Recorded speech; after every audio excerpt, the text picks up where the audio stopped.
Okay, everybody, we're going to get started with our Selma City Council special meeting, June 17, 2024. It's 5:45 PM in the Selma City Council chambers at 1710 Tucker Street, Selma, California, 93662. The teleconference phone number is 301-715-8592, and the webinar ID is 891-6864-5005. When you're on the phone, if you wish to address the council during the public comment portion of the agenda, press *9 to raise your hand and we will select you from the meeting queue. Press *6 to unmute and mute yourself. Would you call the roll, please? Councilmember Guerra, Here. Councilmember Mendoza Navarro, Here. Mayor Robertson. Here. All right, potential conflicts of interest. Any council member who has a potential conflict of interest may now identify the item and recuse themselves from discussing and voting on the matter. Agenda changes or deletions to better accommodate members of the public or inconvenience in the order of the items presented. Items on the agenda may not be presented or acted on in the order listed.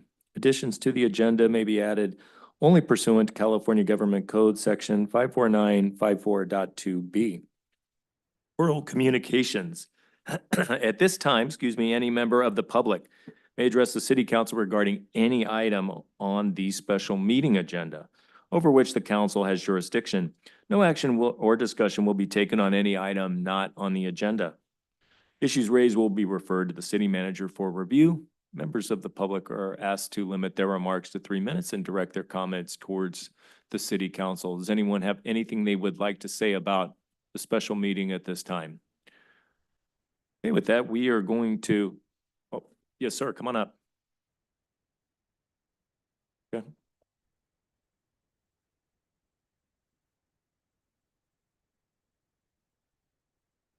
This is in regards to the trash. It has to be on the special meeting. Has to be on special meeting? Yeah, Okay, yeah. So can I request this on the next one? Absolutely. Yep, Okay, thank you. absolutely.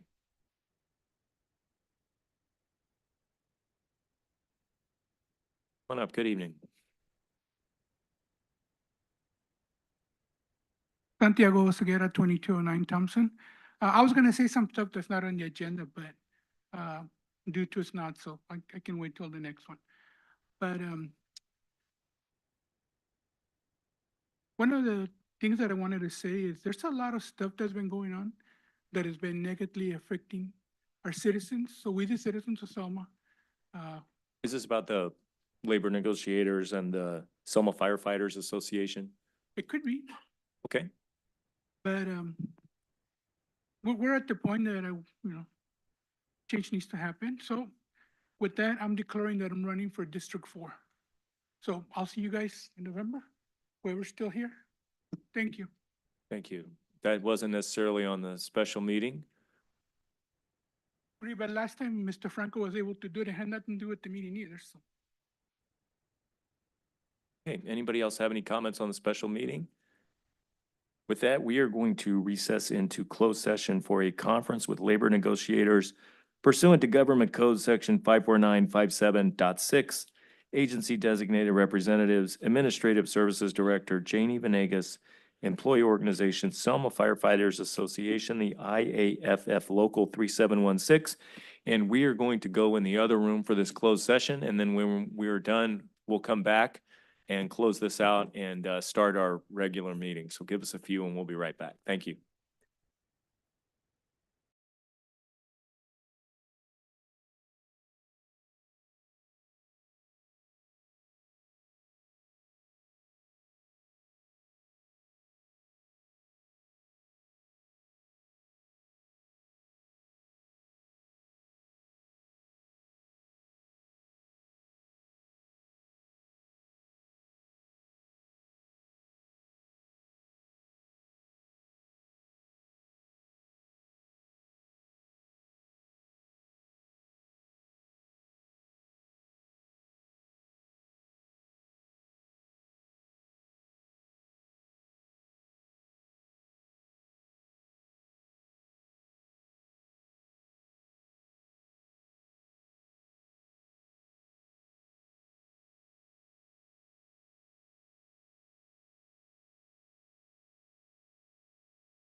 All right, we're back from closed session. City Attorney, is there any reportable action from closed session tonight? No reportable action. With that, we will adjourn the closed session and open up our Selma City Council regular meeting, June 17th, 2024, just like last time, 6 p.m.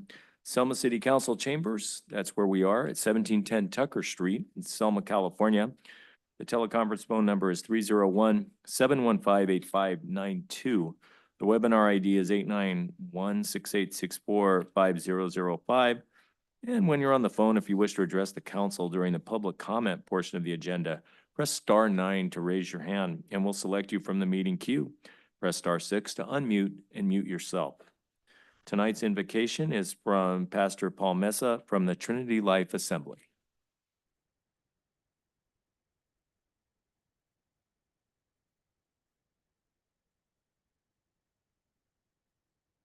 God bless everyone here this afternoon, the city council and all of you that are here this afternoon. My name is Pastor Paul Mesa. I've been a pastor in the Selma area for 40 years. And every time I see, thank you. I know him. Every time I see a group this large, I feel like collecting an offering. I'm not going to do that. It is an honor and a privilege to lead in the invocation prayer this evening. Let us pray. Lord, we thank you for this day that you have given to each one of us. Each day should be received as a gift from God, along with all his blessings that cover us every day. I pray for the city officials at all levels, and in particular, this assembled council before me. Our country, cities, and towns have never been more distracted, disrupted, and divided. Therefore, I pray for this council, that you graciously fill each one with your spirit, wisdom, and guidance for such a time that we live in. Wisdom to understand the true welfare and needs of Selma, and guidance to help them move Selma towards a blessed, prosperous community. May God's wisdom and guidance be evident even in the agenda that is set for today. May we move towards decisions, programs, ideas that are in the best interest of the people of Selma who live and work in our community. I pray your blessing upon the city council and upon the entire community of Selma. I pray this in the name of our Lord and Savior, Jesus Christ. Amen and amen. Amen. God bless you. Amen. Thank you. Please stand for the flag salute. Ready? I pledge allegiance to the flag of the United States of America and to the republic for which it stands, one nation, under God, indivisible, with liberty and justice for all. Call the roll, please. Councilmember Guerra, Here. Councilmember Mendoza Navarro, Here. Mayor Robertson. Here. Potential conflicts of interest. Any council member who has a potential conflict of interest may now identify the item and recuse themselves from discussing and voting on the matter. Agenda changes or deletions to better accommodate members of the public or inconvenience in the order of presentation. Items on the agenda may not be presented or acted upon in the order listed. Additions to the agenda may be added only pursuant to California Government Code, Section 54954.2B. And tonight we have one change in the agenda. Council has agreed to move up the item 2 on public hearing, the consideration of an ordinance establishing mobile home rent stabilization for the city of Selma, to the first item on the regular business calendar. Definitely. Start off on the right foot tonight. All right, now we're going to move on to oral communications. At this time, any member of the public may address the city council regarding any item over which the council has jurisdiction. No action or discussion will be taken on any item not on the agenda. Issues raised will be referred to the city manager for review. Members of the public are asked to limit their remarks to 3 minutes. Hi, Teresa Sala, 1701 Daniel Avenue. When they were doing the repairs on the freeway, you guys, in your infinite wisdom, put an extra stop sign so that we could get off of the freeway on 2nd Street when you were coming southbound on 2nd. And it was amazing, and it was lovely, and it was wonderful, and you didn't have to play chicken with the cars going east and west on 2nd Street. And then you took it away. Can you put it back, please? It really made a big difference because the safety and trying to get across to make a left turn onto 2nd Street is very difficult. And there's a lot more traffic than there used to be in the olden days. And it just made it so much easier getting off the freeway. If you could put that stop sign back, it would be amazing. Thank you.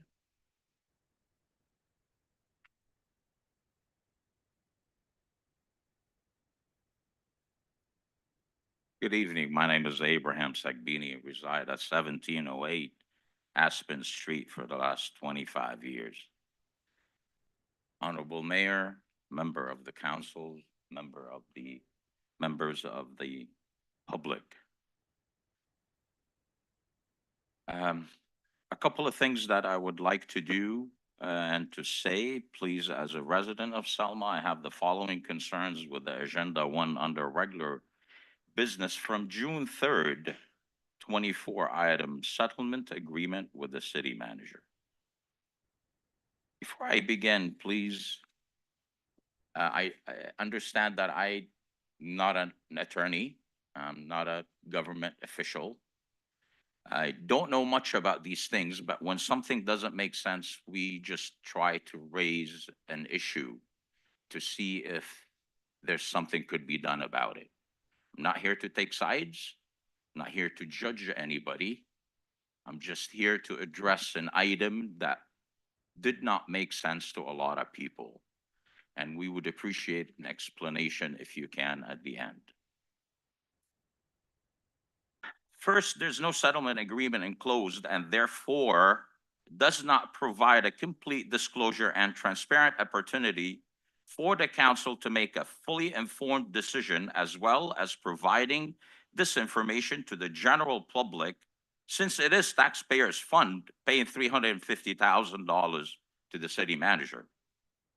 I did have attached a copy of the settlement agreement for public review and further reference in a comment that follows. The vote was 3-2 on this item, and one only can guess who voted for and against the settlement, which is pattern and practice of this current council. Number 3, who negotiated this agreement on behalf of the city, as it appears to be one-sided in favor of the city manager, especially with other non-related items in the agreement on page 2 and 2.1 and 2.1.2 and 2.1.3. They are highlighted for your review. Why would the city negotiator and majority council agree to the extension of 5 years through 2033 without any stipulation to protect the city? Now, again, I'm not an attorney, but I can just see things that does not make a lot of sense. The revised employment contract shall require a unanimous vote by all duly sworn council members currently installed at the city of the vote to terminate Mr. Centillion's employment. Thank you for your contract. comments, sir. That's the end of your oral communications time limit. You guys have our notes, please review them. Thank you so much.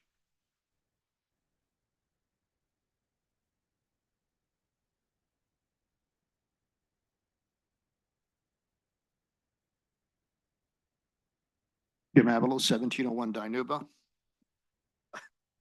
Since his man went out 3 minutes, I was writing stuff down.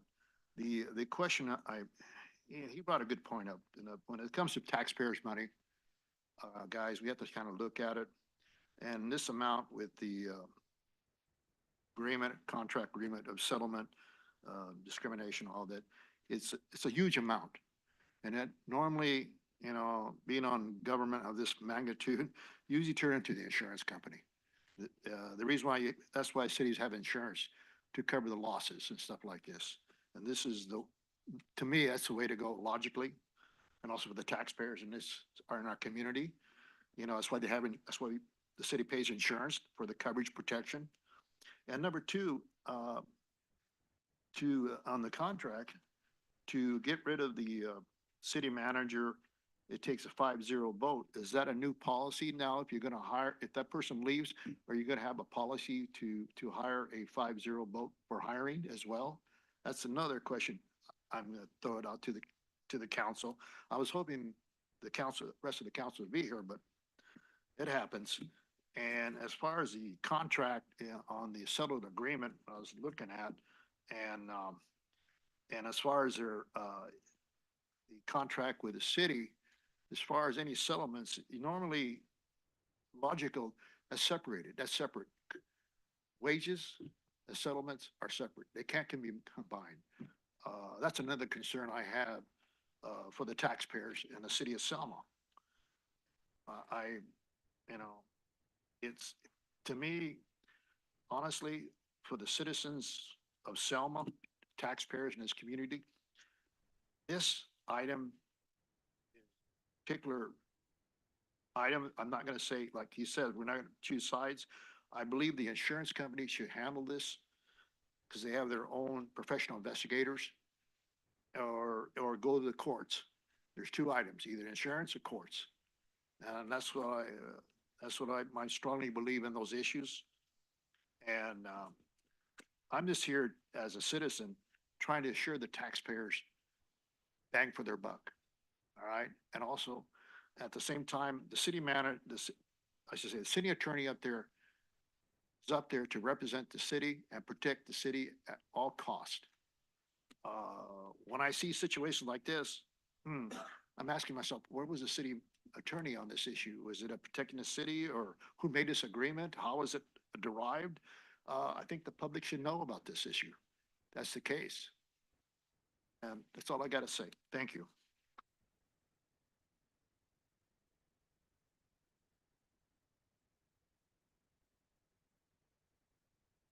Jennifer Guerra, 1364 Stillman Street. At the last city council meeting, we were told that Mid-Valley Disposal would not be picking up trash cans in the alley because of safety concerns. At the time, I was okay with it until I got home, then realized it was going to be a problem for me and my neighbors, as we live across from Wilson School, where the employees and parents park on our side of the street on a daily basis. So how is a trash company going to pick up the bins when cars are in the way? I called the company to let them know, and the response was they would know. Who would know? The parents, the employees that work at Wilson? I suggested to the company to pick up the trash in the alley, only on our side, and the people who live on Merced could be picked up in front of their homes, but I was told no, as they were only going to pick up the trash in the front. So here are my questions for the city council. Why does Mid-Valley Disposal pick up trash in the alleys in Kingsburg, but are not willing to do it here in Selma? I personally witnessed it going into them going into not one, but two alleys while I waited for the light to change while in Kingsburg.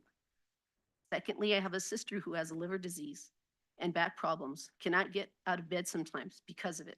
How is she supposed to make sure those trash bins get it put in the front of her house? How do we homeowners avoid a violation if people were to put trash in the wrong bins because they are readily available to anyone? What survey was done that said this was going to be a safety issue? My great niece worked for Waste Management and said the same thing, but they continued to pick up trash in the alley. Alleys were put in place to pick up trash. I'm now paying more for my trash service, yet I can no longer have it picked up in the alley where it has been picked up for the past 20 years. I won't have a place to put my trash in the front. Anyone will be able to put whatever they want in it, and I will be the one who will have to pay a fee should someone put their trash in the wrong bin. Show me the accident report from Waste Management where there were accidents in the alley. This is now a hindrance for me and my neighbors.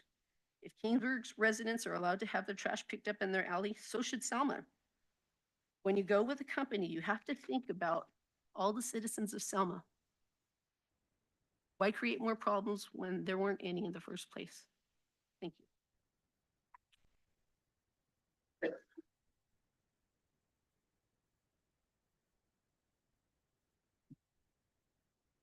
Good evening, Brian Ceballos, some resident. I want to start off by saying thank you to Councilmember Sarah Guerra and Mayor Scott Robertson for caring about our city, its citizens, as well as our thoughts and concerns and the future direction of our community. We, the community, know you do your best to fight for what's right, although it is difficult at this current time to accomplish due to the lack of support and personal feelings from other 3 council members and the city manager. I want to commend you two for pushing forward and having to deal with the narrative of being turned around against you two for the convenience and financial gain of their convenience and financial gain, excuse me. I myself, as well as other community members, have witnessed you two be provoked, harassed, bullied, intimidated, etc. But we know you deal with it for the love of the city and its citizens. Just know it may seem hopeless right now. Remember, you're not alone. You both have the support of the citizens. With November right around the corner, this nightmare will soon be over. Now, to the other three council members, and the city manager, although two of the council members aren't currently present and the city manager today, I'm sure they will hear about my message. They have stated that they are open to meeting, open to communicating, having a conversation with the citizens to ask questions, that you're here for the goodness of the community, that you care for Selma and to break bread with the citizens. If that was true, then why is it that when the second oral communication at the end was asked at last meeting to be brought back, all three of you said no immediately? This is the perfect example that you aren't about your word, you don't mean what you say, and you don't care about the city of Selma or its citizens. And you surely don't care about what we have to say or listen to our concerns. If that isn't contradicting, then I don't know what is. Why is it that the same three council members allow themselves to be manipulated by the city manager? It surely makes you wonder why. It's embarrassing, disappointing, and disgusting. It's pathetic that we can't take the three of you and the city manager seriously. Thank you.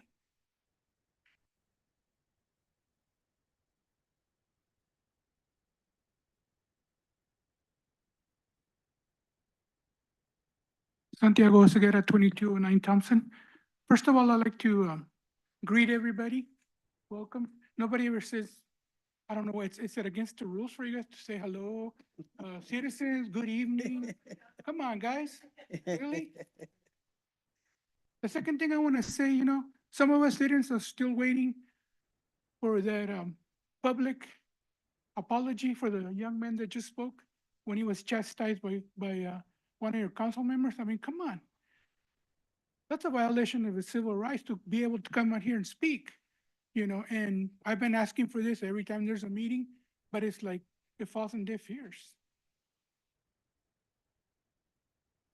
Just like everybody apologized to the city manager, the public needs to be apologized to. They have the right to be here and speak. And one of your own chastises the poor guy. I mean, good thing it didn't stop him. So anyways, but I also want to apologize for speaking out of turn on the other oral communication. I was kind of confused, This is kind of new to me. But just so you know, I am running for District 4. And like I said, we'll see you in November.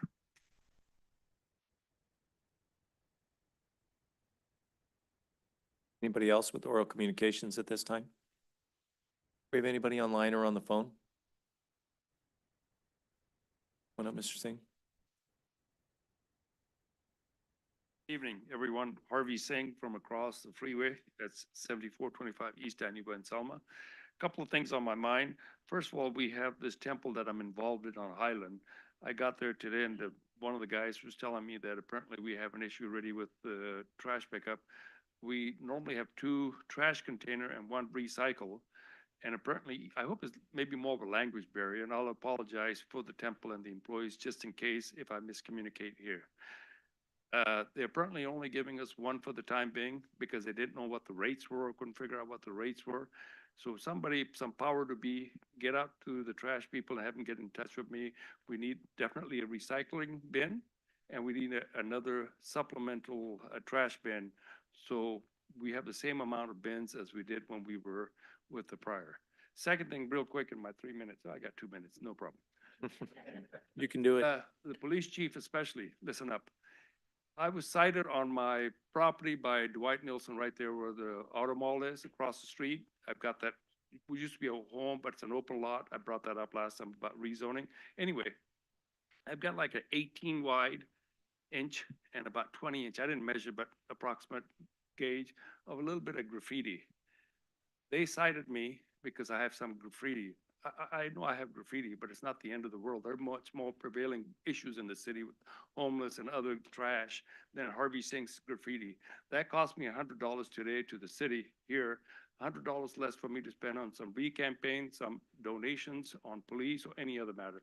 There should be a tolerance for a small amount of graffiti. I'm not saying that's the right thing, but I'm asking as a citizen, there should be some forbearance or some, I can afford 100, it's not the end of the world for me, but I don't think it's the principle of the thing. One more minute, okay, good.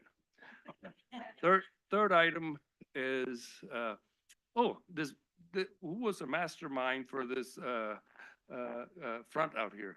Well, I mean, it used to be, it should be open. It should not have plexiglass. We're not against me, against you, or we're not a third-class citizen or second-class citizens dealing with the elite here.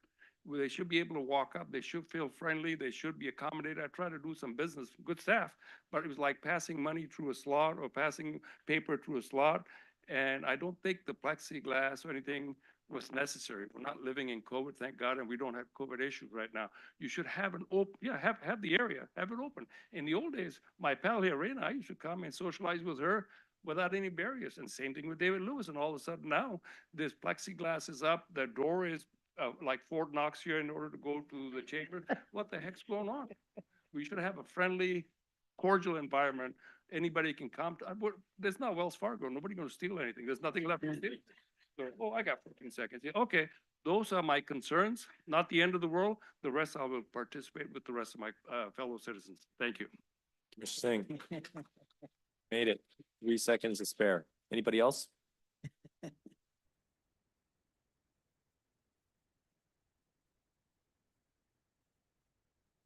1057 Mill Street, Rose Robertson. So I've been reading a lot of information on Facebook and other people I've been talking to, citizens of Selma, and they are making a really good point about the Mid-Valley trash cans. All of a sudden, we need to really make sure, for the record, was putting the trash cans in the contract, was to pull those trash cans out in the front. And if they weren't in the contract, why all of a sudden are we breaking the contract with the citizens of Selma? How is that even allowed? What they should probably do is have another workshop or something that includes, instead of just trying to delegate with the city of Selma on things the citizens are not aware of, we should probably bring that back and explain to the citizens, and so they could speak their mind. Floral and McCall is a very busy street, and there's no way that those citizens there are going to be able to pull their trash cans out on that street. As we all know, McCall's very narrow there, and that's going to cause liability accidents for the individuals to be pulling out the trash cans and pulling them back in with traffic going on 24/7 on that, just that section, to be very clear. And there's other sections that are busy as well, number one. And then number two, maybe we should also have a little bit of the confusion of yes, if I'm correct, the rates with Mid-Valley were slight lower than Waste Management. But again, we don't really know if that was the case because they didn't get to present their presentation. However, if I am correct, looking at those rates, Cagula was 26% lower than Mid-Valley. So maybe we should come up with something that we can inform the citizens and make it fair. And if we can't pull those trash cans out to the front, then we can't do it. And it's not in the contract. So we need to maybe go back and look at all that information. Thank you.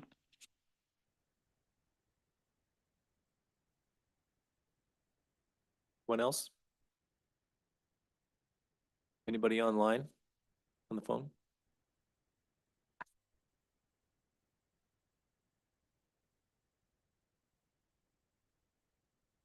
Mr. Nelson, your line is open. Yes, good evening.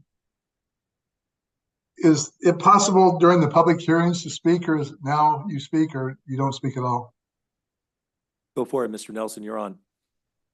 So on the issue that's coming up tonight for consideration of ordinance for the comprehensive update to the City of Selma Municipal Code concerning zoning. Mr. Nelson, that's sorry, I didn't understand. That's a zone item. That's an agenda item coming up. Do you mind holding your comments? Right now, it's Oh. just general comments Oh, or items nope. not on the agenda. Did you have anything else you'd like to say at this time, No, sir? no. Or would you like to wait till the zoning ordinance? Yes, the zoning ordinance. I'll wait for Okay, that. great. We'll Thank you. talk to you in a few. You bet. Thank you. Anybody else?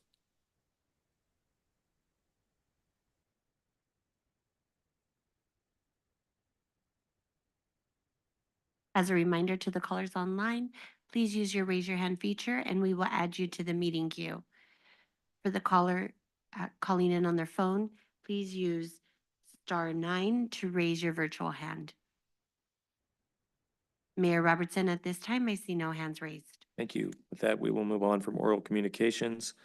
We have no special presentations tonight, so we'll move on to the consent calendar. All items listed under the consent calendar are considered routine. The complete consent calendar will be enacted by one motion by roll call vote. For purposes of discussion, any council member may have an item removed from the consent calendar and made part of the regular agenda. The council can then approve the remainder of the consent calendar. Do any council members have items they would like, or an item they'd like removed tonight from the consent calendar? I'd like to remove item D. Is there a motion to approve items A through C and items E through G? I'll make a motion. Second. Call the roll, please. Councilmember Guerra, Yes. Councilmember Mendoza Navarro. Yes. Mayor Robertson. Yes. Okay, item D is a consideration resolution regarding Zone G. I just wanted to ask, what's Zone G?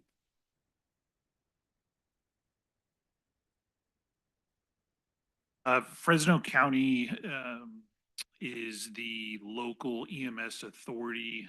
They have a four-county jurisdiction, and within that area, there are subzones throughout Madera, Fresno, Kings, and Tulare County. The City of Selma Fire Department is assigned a region within Fresno County that is just named Zone G within that map.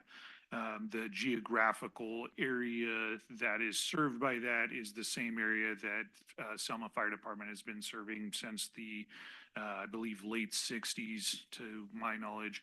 I believe the map itself is not an exhibit in this contract. Yeah, there's no map. That's why I asked. Okay, yeah, it's the same geographical area that it's been for forever. I could definitely produce that map if you are interested and have it sent to council if you wish. Great, that'd be great. Thanks, Chief. Appreciate it. Anybody from the public have any questions or comments on this item? Anybody online or on the phone with input on item D of the consent calendar? I see no hands raised at this time. Thanks. Bringing that back to council. Is there a motion to approve item D? I'll make the motion. Is there a second? I'll second it. Call the roll, please. Mayor Robertson, Yes. Councilmember Guerra, Yes. Councilmember Mendoza Navarro. Yes. With that, we'll move on to our first item of regular business, which we said we are going to change to our first public hearing item, which is consideration of an ordinance establishing the mobile home rent stabilization for the City of Selma. Deputy City Manager Keen. Thank you, Mayor. If we could pull the PowerPoint, we have essentially the same PowerPoint that we presented at the last meeting. As council remembers, there were revisions requested by the general public, of which council provided direction to staff to make those revisions. So we're just gonna go over, and a red line version of the ordinance that include those revisions is included in your staff report.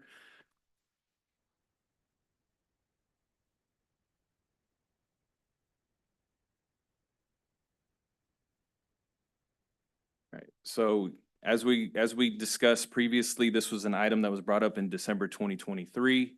Again, staff presented more information regarding rent stabilization ordinances currently in place throughout the state of California in February 2024.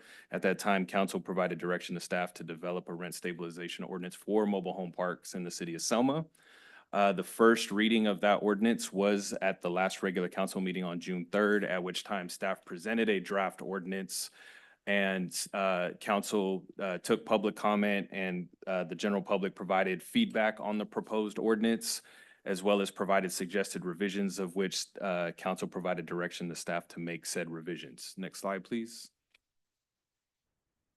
So again, the state laws do not regulate rents in the mobile home parks, similar to other multifamily and apartment complexes in the state of California.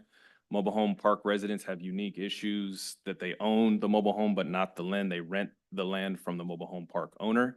Many tenants at mobile home park have income limitations that limit their address to address significant raises in their rents.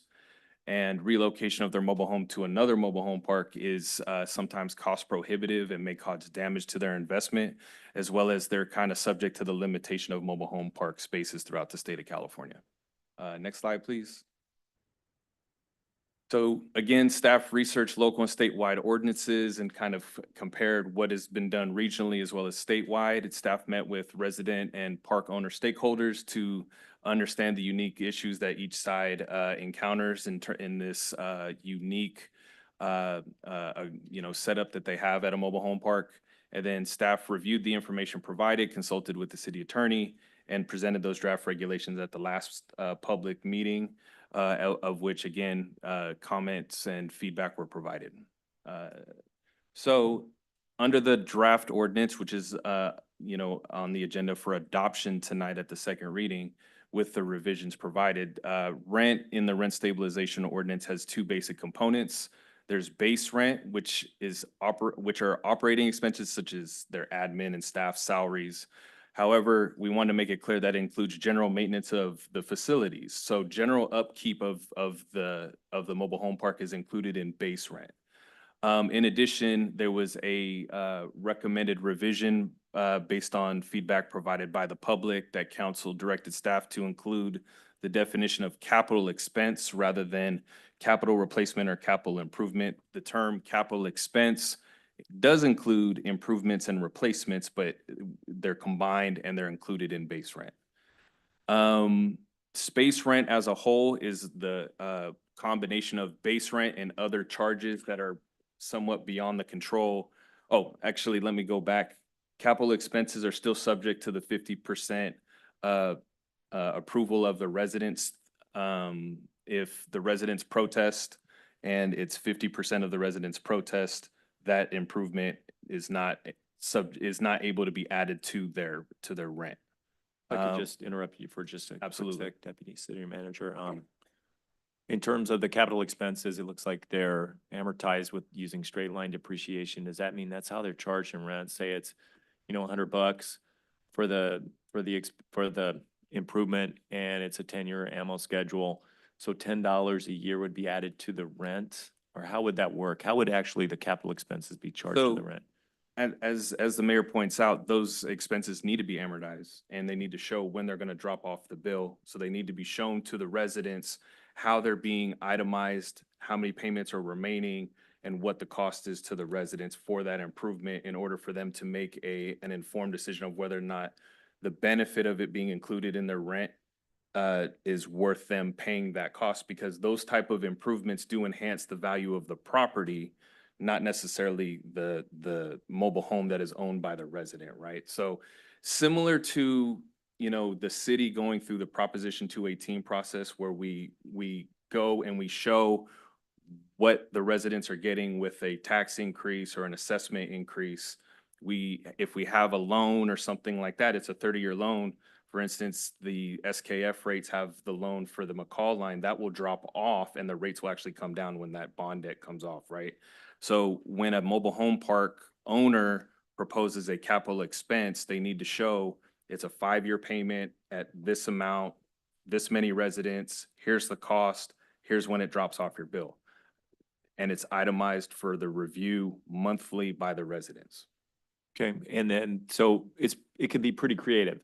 It's just up to the park owner to make sure that they put it out the way it's going to appear as it's going to be billed to the unit owners. Correct. I would say having that information available and communicating it to the residents and being transparent in terms of how it's going to appear on the bill, how long it's going to be on the bill, and when it drops off is the issue that is up for approval by the residents. Another related question, if the park owner decides to do an MOU with the city, which terms are as restrictive or more restrictive than the actual ordinance, how do the capital expenses figure into that? How are they handled?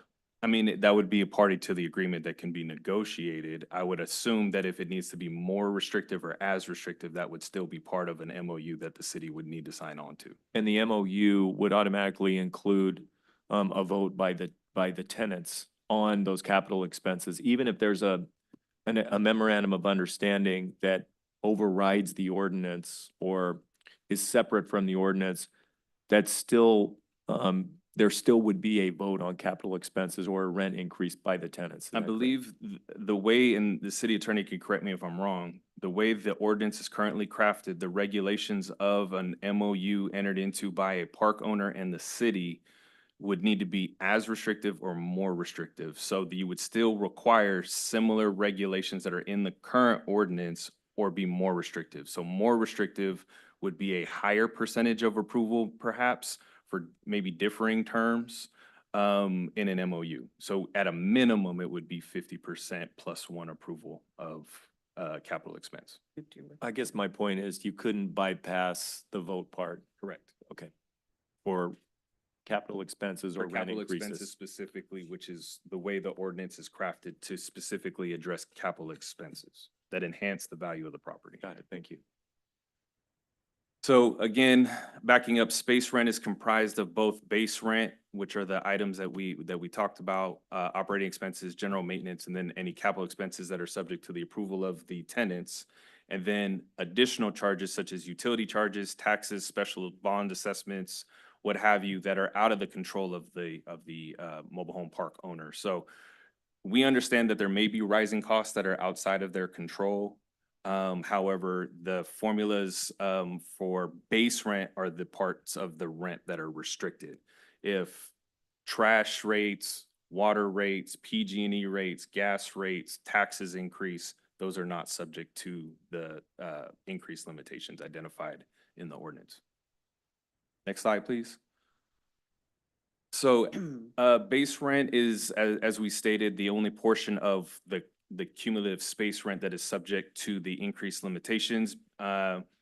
As directed by council, staff revised the ordinance to reflect a 75% of consumer price index of the western region, and then reduce the overall maximum from 5% to 3%. So whichever is less. Staff reviewed both numbers throughout the state, and we did find that 75% is within the range of numbers used. 3% is also within the range utilized by varying jurisdictions.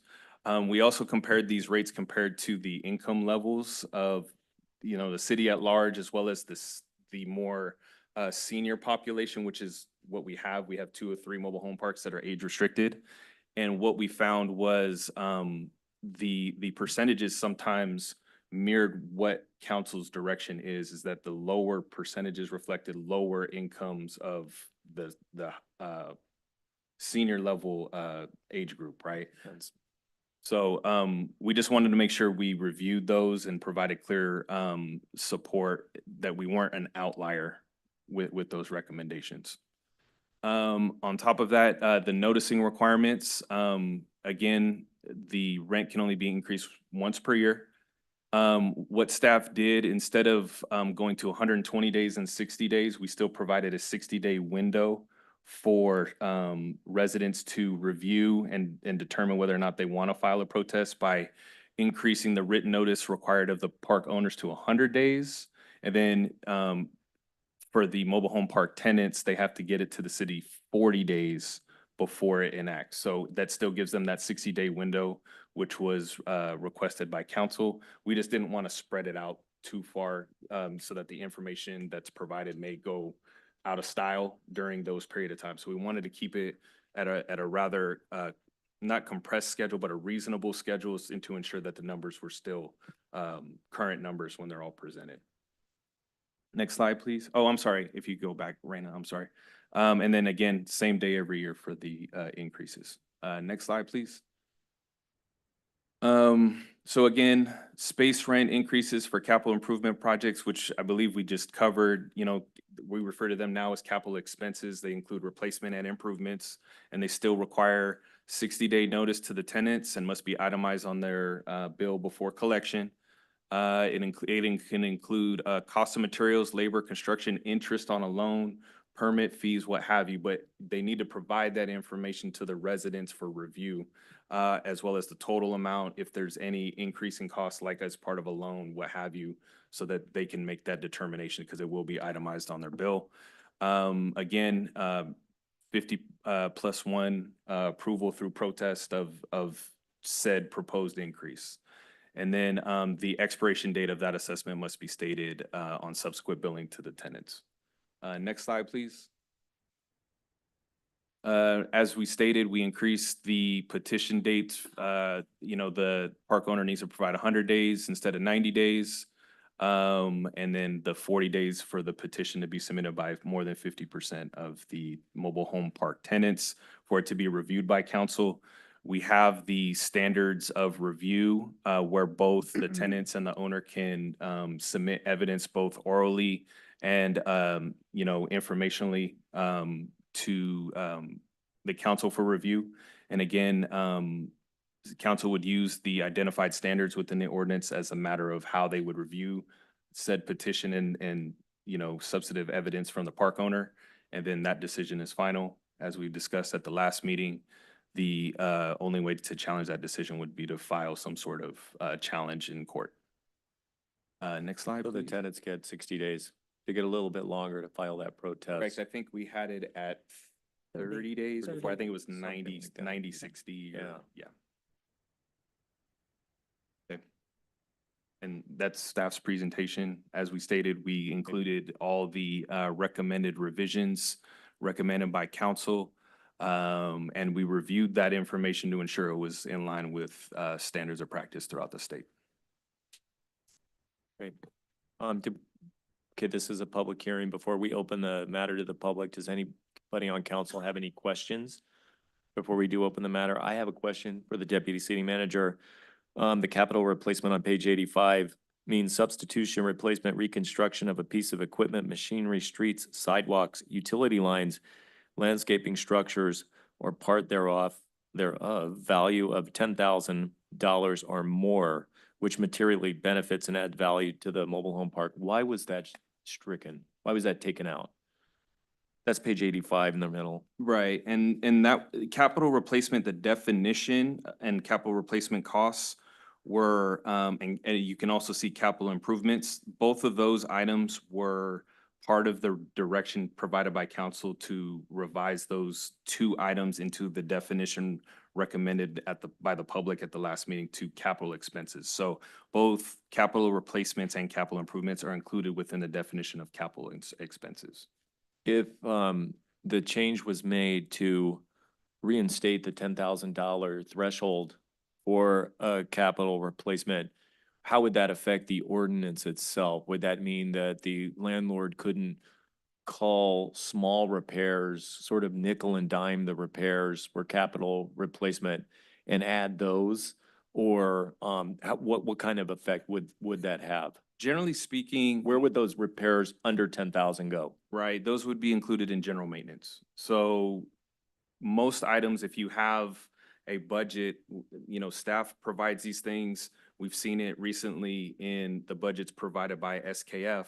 We refer to them as R&R, things like that. We include a line item in our general operations and maintenance budgets for nickel and dime type replacements that we account that because we know those items are gonna happen, right? Which wouldn't require a 50% approval. Correct. Those should be included as part of base rent, and Base. those are included as part of the limitations of the increases, either 75% of CPI or 3%, whichever is less. Those are included as part of the base level of service that people are signing on to at the mobile home park. So as far as staff views, general maintenance, those don't require, you should understand what your general operating costs are on an annual basis, and those are included in your base rent. And to change your base rent, you're gonna have to go get a vote every year if you decide to increase that. Correct. If you have items that you feel have to be done, those type of items, if they're outside what we view as the baseline level of service that people are signing on to the mobile home park for, I sign a lease, I know what's there. If there's an enhancement, that's when the 50% approval of the tenants to fund that improvement, because it is improving the value of the owner's property and not necessarily the tenant's property. So it's also to run more efficiently the ground. So let's say they want to improve, they want to add a software program or something, for accounting or for general maintenance to keep it up and to time repairs and sprinkler timing and all that. Let's say that's a $5,000 software application that they want to purchase, that would go under general maintenance, and the property owner would, if they wanted to install that in 2024, they could do that, and then in 2025, could they apply for an increase in rent and add that 5,000 as a general maintenance cost to justify that increase? Is that correct? I mean, they could. It would be subject to the approval of the residents, as stated, general operation and maintenance generally include repair and replacement of software, equipment, infrastructure, light bulbs, all of those type of items that have specific lifespans. And if you're operating a park, you understand, or any sort of business, you understand the lifespans of various things. So when we do a budget, we account for lifespan of roadways, we account for lifespan of pipes, and we include an incremental portion of what we're collecting either through assessments or a subsequent tax to pay off those items, because we understand the general lifespan of when those items will be replaced. So with software, if you have annual licensing costs, you program that into your general maintenance that I'm going to replace this in 5 years, and you collect an incremental amount at the end of 5 years, you buy new software. So let's say I want to increase the general maintenance costs and I want to have, I'm just trying to understand. No, I understand. You want to add these general maintenance costs and increase your rent, and yet you also have some roadway paving that you want to do for 2025, and you want to add 15,000 in that. How would the unit owner go about collecting those costs and recouping those costs and adding those to the rents? What would be the function? Could there be 2 rental increase votes? I think there can only be 1. So Right. how would that be accounted for? So again, if it was, as the mayor stated, the example, a road maintenance, I want to Yeah. repave the roads. Yep. I And you know, want to buy that software and add it to the next year's I rent. mean, it comes along with capital budgeting, right? In terms of understanding when do I need to do these items. If it was an issue that warranted immediate attention, like it's a safety issue or something like that, including that and providing information as to why it's a needed improvement and communicating that to your tenants and having an open dialogue and discussion to convince the tenants why this is a good idea for them, I think is one way to go about that. When we have issues, we try to put as much information out so the public understands what we're doing with those type of items, right? I don't think it's any different when you're a tenant or operating a building where you have residents who utilize your facilities and you want them to pay for them. Having them understand why they're needed, how it enhances their quality of life, and those type of, in various types of ways, right? Got it. And so having that information available, how it's going to be safer, for instance, adding more lighting in a mobile home park is a direct safety issue. And why wouldn't residents perhaps understand that there's a direct line as to why you would pay for an enhancement such as that? So from a practical standpoint, you've got those general maintenance and you've got those capital repairs, and the landlord's going to add those, and you're going to have 1 vote a year. Is that correct? Regardless of what type of repair or improvement is being made to the park. Is that correct? Correct. Including just rent, because the, cost of money is going up. Correct. And so what I would always advise is starting early, not necessarily waiting till the rent increase, and having dialogue with your tenants about what are the type of improvements that are needed in the next year, 2, 3, 4, 5 years, and having an open dialogue so that they are not blindsided, misinformed, what have you, as to potential increases that you may need, but how does it benefit where they're living? Finally, let's say the tenants do vote it in, they vote the increase in, they get a pretty good schedule of what's going to happen, and it turns out the rent charge is actually higher than what was promised. What is their way of making that right? What do they appeal to if there are issues with the actual rent that's charged? If it deviates from what they agreed to incur? I believe they could challenge it here, and you would use the standards of review identified in the ordinance to review the information provided and make a determination of, yes, this is outside the bounds of the increases allotted. Either that or they could wait till the following year to institute that increase. The Deputy City Manager, I have a quick question. Giving that example, so what you're saying is that the base rate, and if there is an improvement, the owner could come back and say, okay, we're gonna assess, another $20 per month because we're making this capital improvement. That could happen within 6 months. Is that correct? They can get that letter and say The, the rent's gonna increase if we the do way this the capital. ordinance is written, they need to wait and increase the rent once a year. Okay. So they won't get a surprise notice saying your rent's going up in 6 months because we're improving this, we're doing this to, like you said, the lighting, what Correct. have you. Correct. Okay, that's what I just want to make sure that they understand. The that- purpose behind the increases is, the limit on increases per year is so that folks that are on, fixed income, Incomes. they're only subject to a single increase a year if they Right. get an increase a year so that they can Exactly. plan accordingly, right? Sure. What happens if, looking at it from the other side of the coin, what happens if there are improvements installed and the landlord just does it and it gets voted down? Does the landlord just eat that? If they repave and the tenants more than 50% say, we're not gonna pay for this capital expense, what happens then? That's exactly right. I have a question on, so what I recall from the previous meeting is that the residents actually wanted to take out that capital improvement because a lot of the residents mentioned that the park is built. Basically it's just maintenance that's gonna be, like you said, the provided the updated maintenance and that was it. There's not any real big improvements because a lot of the residents there are the ones that are actually improving their spaces. So if they choose to do the improvement on their space, and that's their choice and that's out of their pocket. And so that was my understanding from the previous meeting, is that the residents said, we don't want to pay for capital improvements because they're there. Now, if you have something like you mentioned, roads, if you have some sewer repairs that have to be made, well, then that's going to be something that there might be an emergency, but yes, you would have to keep it as a budget, as this is my next year's capital improvement, or, whatever they have to do. So it's basically just budget it for that and say, then, probably like you said, once a year, then they'll come back and say, we had to do this. This is the proof that we had to do. We have to raise it a little bit more. And then again, it goes subject to their approval.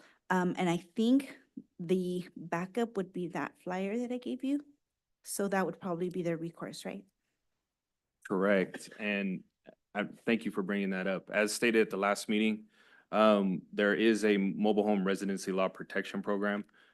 We have the information that was mentioned at the last meeting available for pickup as well. But there are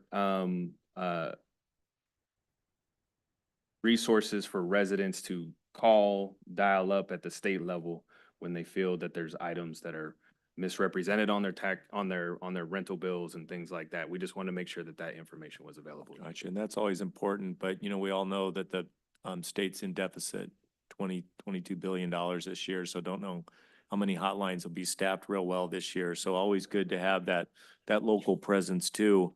And in terms of the capital improvements, it's actually the capital expenses. It's been renamed since the last meeting. And it just seems like there's a way to recoup those expenses. The related question I have at this point, and we'll open up the public hearing, I promise, is can the landlord come up with a capital improvement plan, like a 10-year capital improvement plan, and float that to the tenants so they know what they're gonna have? And if so, would they improve a 10-year capital improvement plan, or would they just, would the tenants, would the unit owners approve the capital improvements on an annual basis, what actually gets installed? How would that work? I think it So could they be know done- what's coming, right? Yeah. But they get to vote on it for you. I believe it could be done either way. I think if you itemize the cost and it's transparent what the costs are, when it's gonna be, amortized and when it's gonna fall off the bill, I think you could present it as a 10-year, subject to the approval of the residents, or you could say, these are the 10-year improvements. Year one, it's gonna be this, here's the amount, here's how much it's gonna adjust your rent. Maybe it's something that is $15,000. And then the next year, maybe it's $10,000 and your rent will actually go down, depending on what those improvements are, Falls off. right? And so it could be done either way. I think there's multiple ways to develop a capital improvement budget, capital replacement budget. You could do single year, or you could forecast it out and ensure that the residents, ensure the residents understand the improvements that they're making to the park that benefit them, and maybe that's a better way to go about it, so you don't have to do it every year. Yeah, so then, the unit owners have input on it with the owner, and they can come up with a plan so you know what's coming. You know what costs are coming. With that, we'll open up the public hearing. Thank you for indulging us and listening to us up here. Now we open to the public, to the stakeholders. Tell us what's on your mind.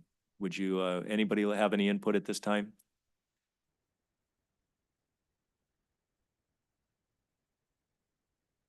Hi, Teresa Salas, 1701 Danube Avenue.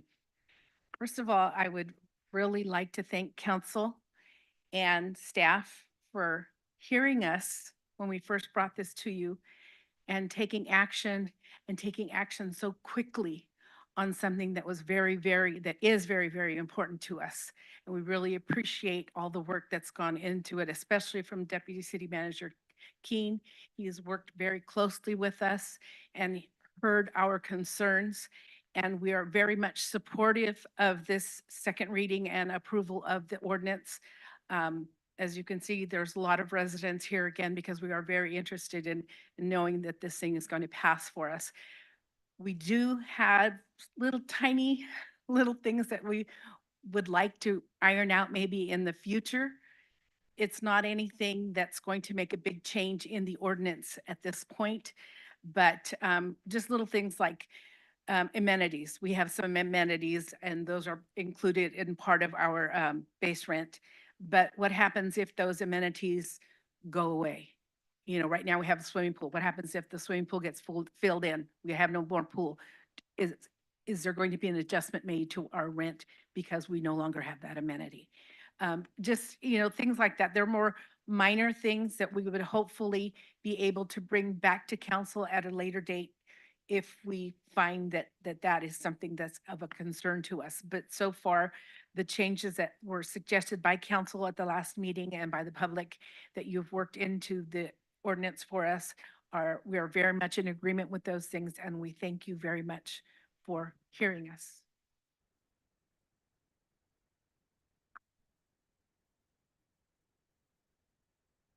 Anybody else with any comments at this time? I'm Ralph Bebeck. I live at 1701 Dinuba. Mayor, council members, and especially Jerome, he's worked very hard for us. The only thing I want to bring up is, I got a list here. In the state of California, there's 101 parks that have rent stabilization. Rent stabilization is needed. These cities came through. And we appreciate you putting the effort in you're putting right now. We would like to be number 102. The number of parks right now is 1,466. That's a lot of parks and a lot of cities. So there is a problem out there. And going this way with the ordinance with the city, I think is our best resolution. And I thank you again for everything you've done, and thank you.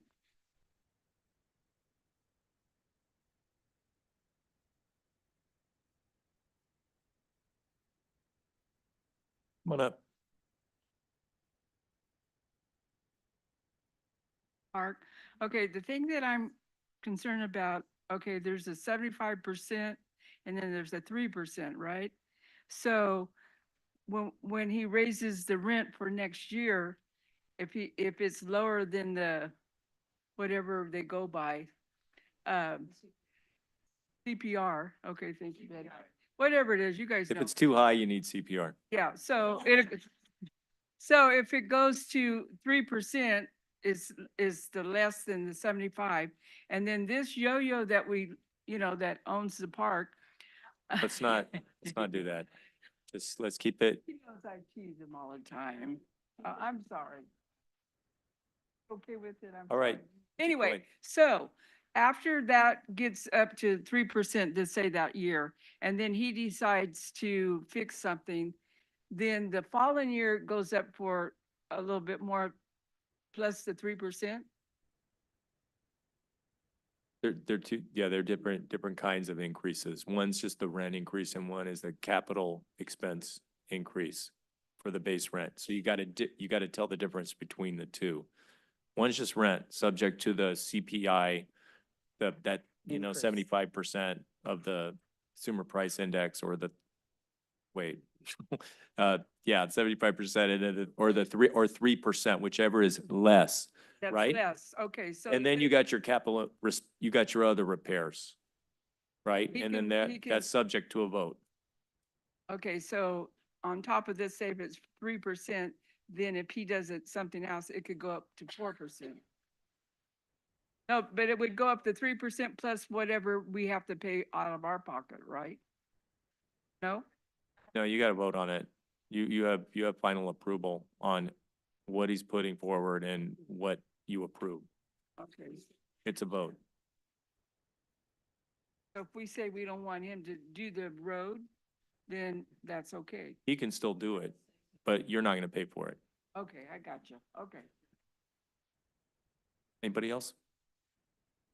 Have anybody on the phone or online? Oh, we got someone else.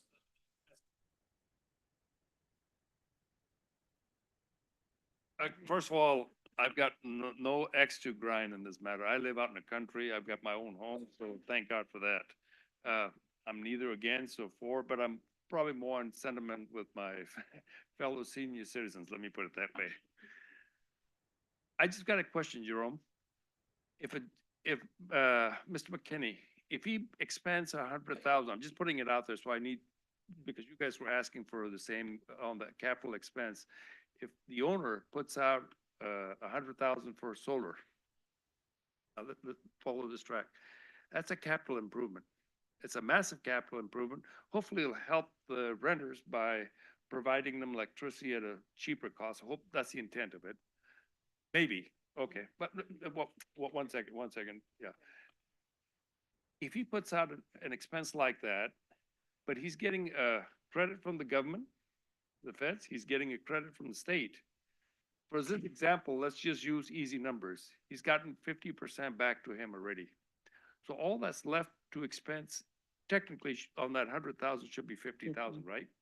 He's not going to show on the bill that he spent 100,000 and then divvy up the 100,000 over 10 years, amortize if it's a simple amortization, and ask 100,000 back. He should be only technically asking, I'm not an accountant, but I've got enough common sense when I speak up here to realize that he's only asking for the 50 that he didn't get either directly rebated to him by the state or fed, and whatever else that he is not, of that 50 that's remaining. If he wrote off 25,000 against his write-offs, if he had the opportunity, technically all that's left is 25. So you're telling them and the council is the understanding that only 25% now all of a sudden an issue to be discussed. Everything else is off the books, right? Because you go from 100 to 25, that's a big drop off. They're not having to pay 100 anymore. They're hopefully not. Go ahead. Address your comments towards me, Mr. Singh. I understand where Mr. Singh is going. Again, we would hope that the disclosure between the residents and the mobile home park owner assures that the residents are bearing the cost that is appropriate for the capital improvement, right? And so the communication with the owner regarding the benefits, what he's getting and what the actual costs to the residents are, should be disclosed and presented to the mobile home park tenants for approval. If he's receiving other benefits, in terms of tax rebates, utility cost reduction, whatever, that should also be reflected in the bills to the tenants as well. What I find from last meeting, and not so much this meeting, I think what happened was the last meeting, there seemed to be two different distinct parties. The owner, who wanted his capitalism and wanted to make his rent, and the renters or space or holders who were trying to justify. Duly why- noted, Mr. Singh. Thank you. But no. You're out of time. Okay, sorry. Thanks a lot. Good. But I get the gist, and it's caveat emptor.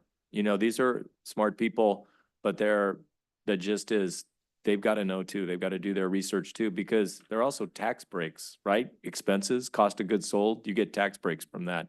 It's up to the tenants to research that and to engage in meaningful transparency with the unit owner, who lets them know what kind of, why it's a benefit to them to make the installation. Mr. Evans? Okay, Jim Apple, 1701 Dinuba.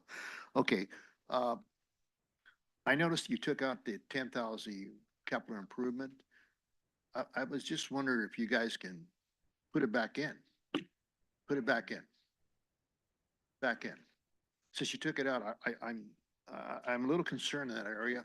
I think putting it back in, I think the residents will be satisfied on that issue. 10 grand. I believe the 10,000 was requested to be removed by the residents. Yeah, but. No, I think we should put it back in. If, Let the public. I'm asking, Yeah, let you him know. speak. Let for one the- speaker at for a the- time for the- speak. For the residents here in McCall Village, okay? It'd be a fair presumption across the residents, and it'd be logical for these people here. And I think they'll be greatly satisfied. You. Thank you. Mr. Avalos. Anybody else have a comment about that? Hi, Betty Standridge, McCall Village. When I requested the language be changed on the capital improvements and expenses, last meeting, Okay, go ahead. I did not request the 10,000 to be removed at all. I think we would like that to continue to stay in there. Also, we want to make sure that we go on record for the need to possibly come back sometime in the future to make amendments and work with you on different issues that could arise in the future for this. And we just want to make sure that we're on record for that. Also, I want to thank everybody so much, and Jerome's team. They worked so hard on this. City Council, you guys have just been wonderful and wonderful to work with. So thank you. Anybody else?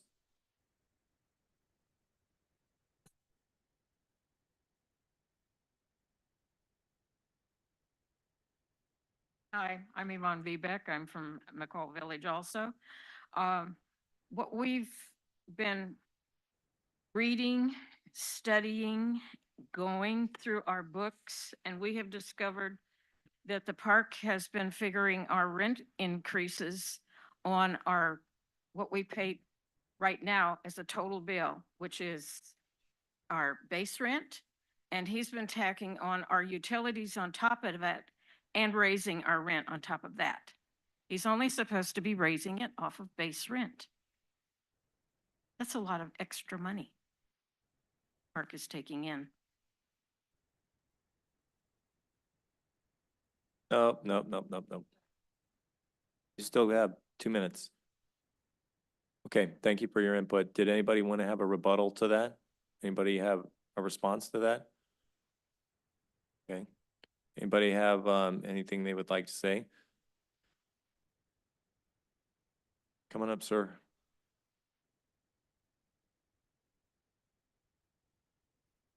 Yes, I'm Michael Kazarian from Selma Mobile State. How are you, Harvey? How are you?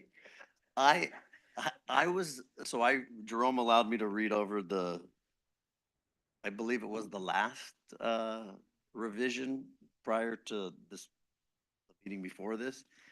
And I was in support of everything, but sitting here, I was getting a little confused. I didn't know, like, somebody said, the road repair would be a capital improvement.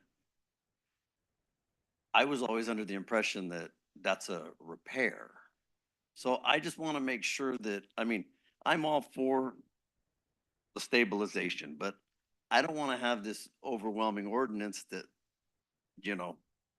hems us up to where we can't operate, or every year we're operating at a deficit, or having, we don't have any intentions of selling ever, but if we do, if it doesn't have any value on the market, now we're taking the hit. But So that was my only concern. If everything that is gonna be done needs to be voted on, then, I mean, if I was the tenant, I would just vote it all down, right? Because then it's gonna get paid for anyways. So I get the capital expenses, right? If you want to put in a gate, or if you want, or, I mean, a bigger pool or whatever, I get that. But on the repair side, I was confused on. So that was all I was just wondering. Before it just kind of keeps, to kind of make it black and white, so there's not this problem down the road. So. Good, good question. Thank you. Anybody else? Going back to the deputy city manager, in terms of the components of base rent, can you just briefly list the components of base rent again? Deputy city manager, what makes up that base rent number?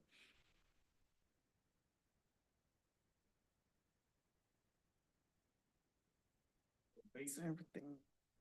Per the ordinance, base rent is the rent charged for mobile home spaces immediately following the transfer, vacancy due, and, okay, essentially, it's everything except utility charges, capital expenses, subject to the approval of the residents, whatever limit, if council wants to change the limit, as of right now, it's $0, right? So if there's a capital improvement, if you guys set a limit and it's 10,000, which I'm hearing now that was not requested to be removed, if we wanted to add it back in, we could.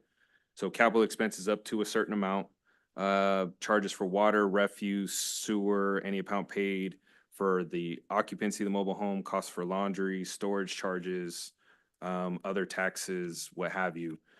All those items are excluded from base rent. So base rent is basically general maintenance and operations salary, general upkeep and overhead of the mobile home park.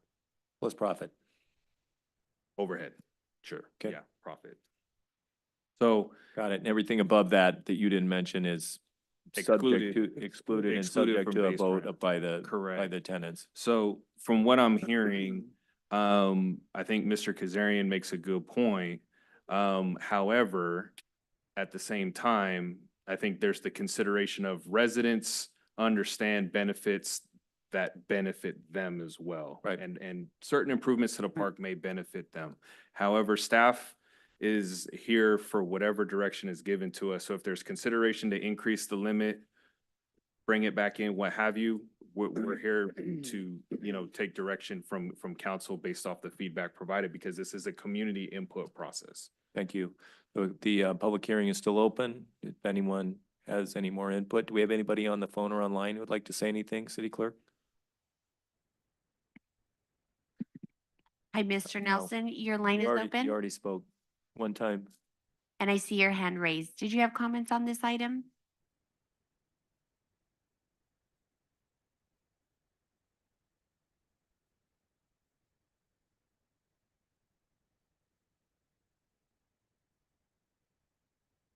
Hi, Mr. Nelson, your line is open. I do see your hand raised. Did you have comments on this item?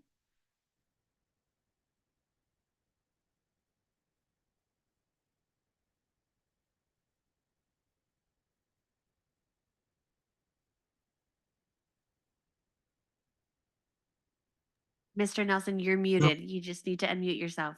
I Oh, think I there you did. go. I don't have anything to say about this, no. Okay, Oh, thank you. okay, thank you. Thank you.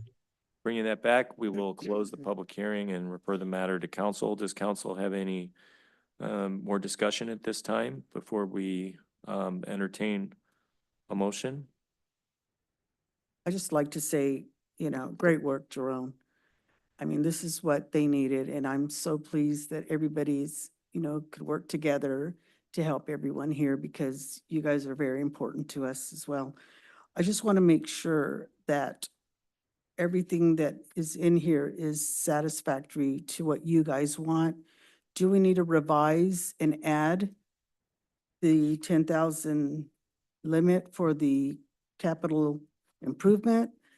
And do we want to leave open the language, add a sentence there to open for future assessments or amenities that could happen?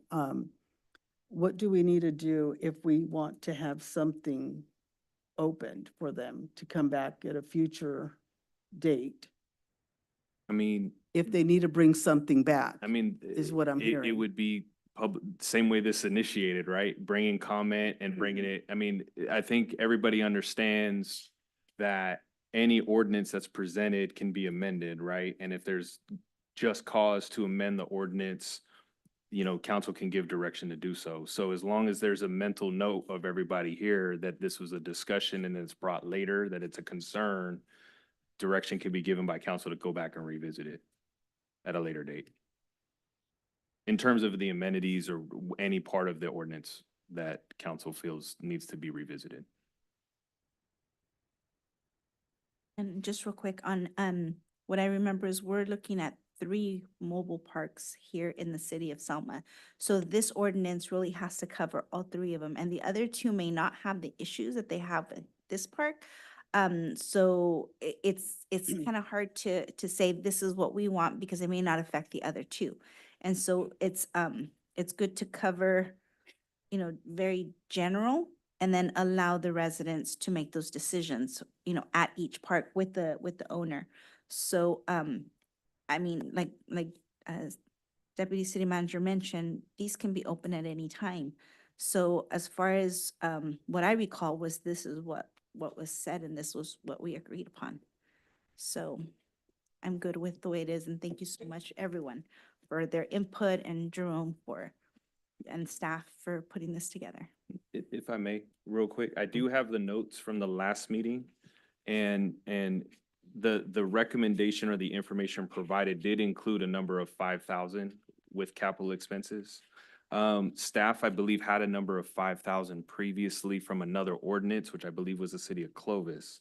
And the $10,000 number was that number adjusted for inflation to today, right?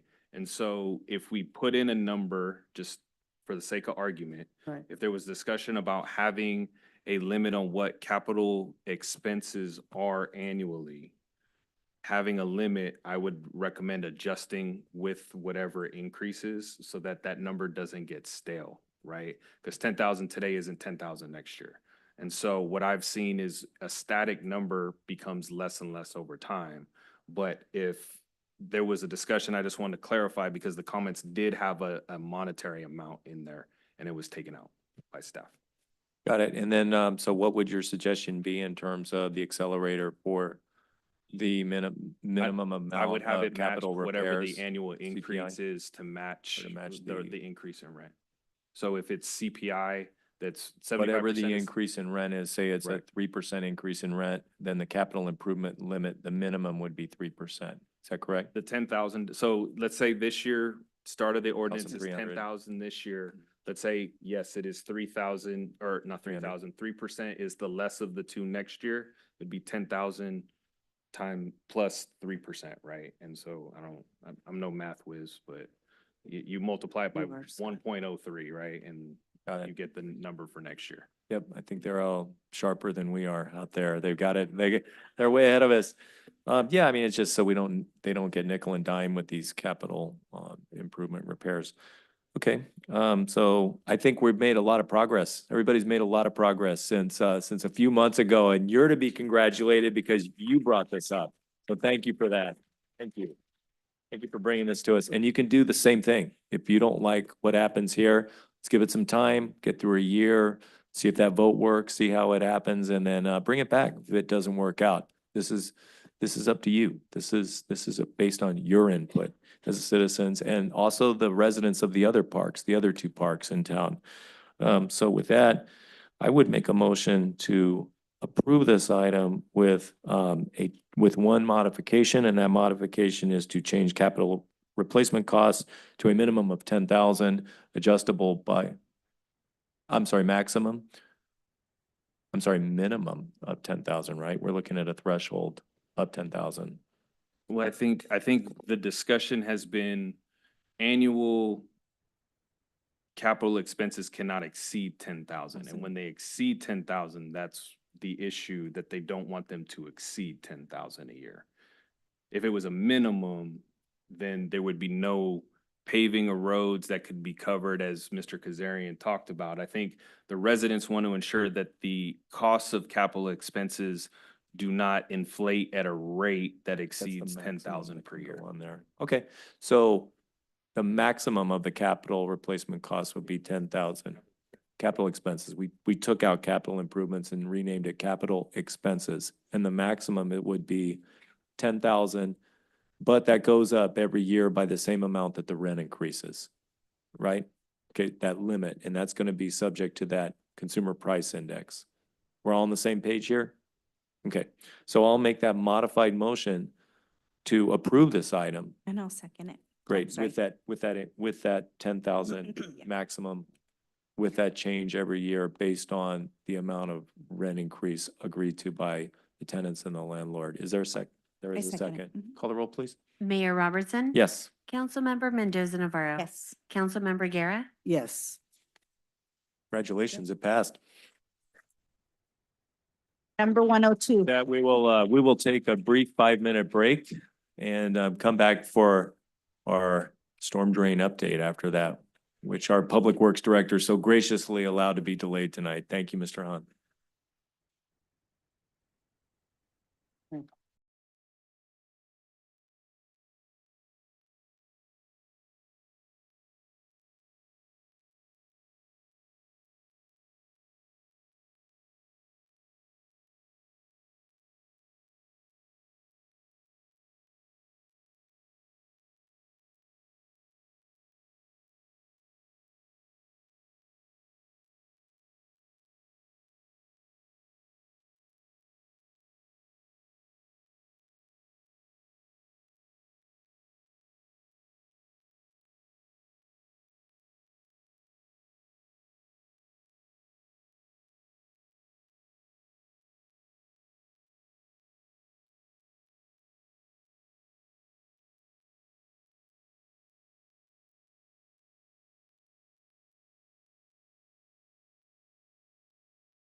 take their seats. For the trip. The cruise. Oh.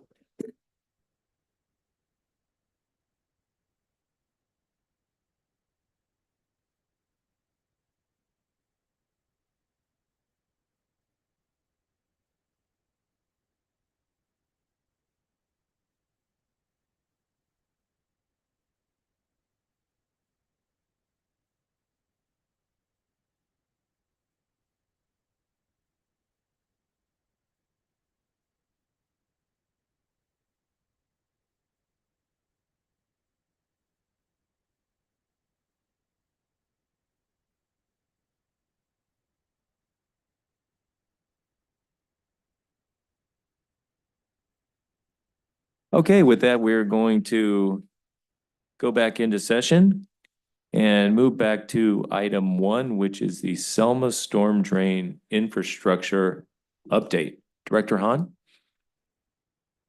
Thank you, Mr. Mayor, members of the council, citizens of Selma. What I have before you tonight is a discussion item only. I'll be presenting a staff report for the storm drain infrastructure update, followed by a PowerPoint presentation.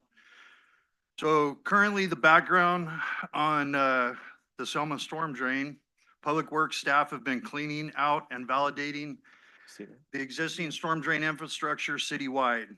Due to the recent rain accumulations and flooded areas identified over the last few years, city staff have validated the need for regular pipe cleaning and video inspections.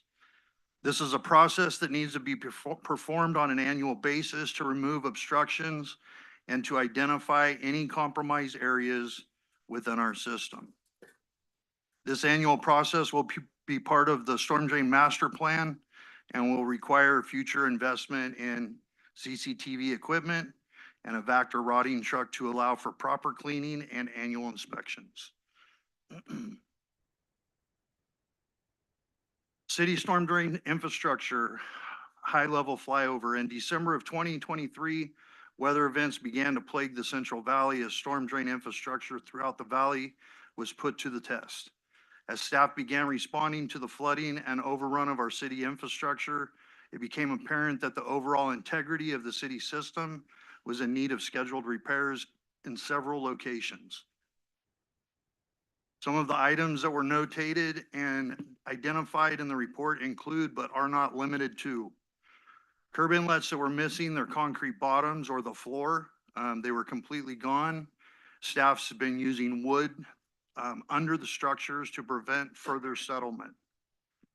We've also identified longitudinal cracking along the top and bottom of some of our concrete trunk main lines, mainly the 36-inch main line from the industrial park on the south end of town to the SKF facility. We've also identified differential settlement along curbs at the location of inlets that is causing intrusion from rainwaters into our road structural sections, which is the base rock sections under the road sections. This is causing extreme cracking and settlement. We also identified large amounts of dirt and debris blocking flow and causing major backup and flooding.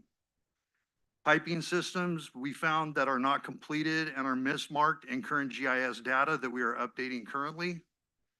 Pumps that are discharging into CID canals, which city staff, along with our city engineer, David Horn, Deputy Director Keene, are working with CID to eliminate all of those discharge areas.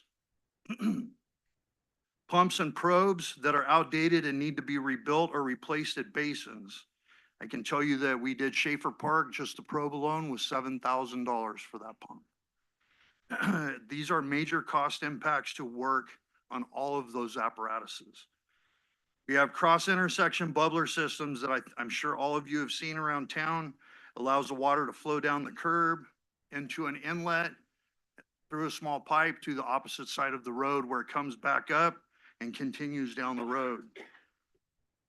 Currently, right now, I'm working with the city engineer to identify those locations and install cross gutters in those locations and remove that infrastructure. And last but not least, the catastrophic failure to our 36-inch trunk main that takes the majority of our water to the SKF ponding basin, which we had an emergency repair that had to be done earlier this year. To date, the Public Works Department, along with engineering, have been working to identify and repair any major issues that were found during cleaning and inspecting of the existing system. The remaining repairs that were identified during the maintenance process will have to be designed and placed on the CIP list for future construction. Currently, city staff, along with QK, are working to develop the storm drain master plan, which will include the annual maintenance plan and will identify needed replacement of existing infrastructure that will be placed on the CIP project look-ahead schedule for design and construction. Anticipated design and construction timelines for the storm drain master plan is currently under development with QK and the city staff. Infrastructure refurbishment and design. Currently, the city engineer, David Horn, is working to develop a CIP schedule for design and reconstruction. The fiscal impact. Storm drain infrastructure. The current condition of the city's storm drain infrastructure requires immediate and continued consideration for funding. After years of neglect, the city has been left trying to operate a dilapidated and compromised system. Public Works, along with engineering, will continue to seek major funding as well as any other grant funding appropriate for updating the system to alleviate the fiscal strain. Currently, engineering has allocated $500,000 from Measure C funds to begin addressing the immediate repair needs required to keep the city rain runoff maintainable. I'd like to just go right into the PowerPoint if we could, before we take any questions.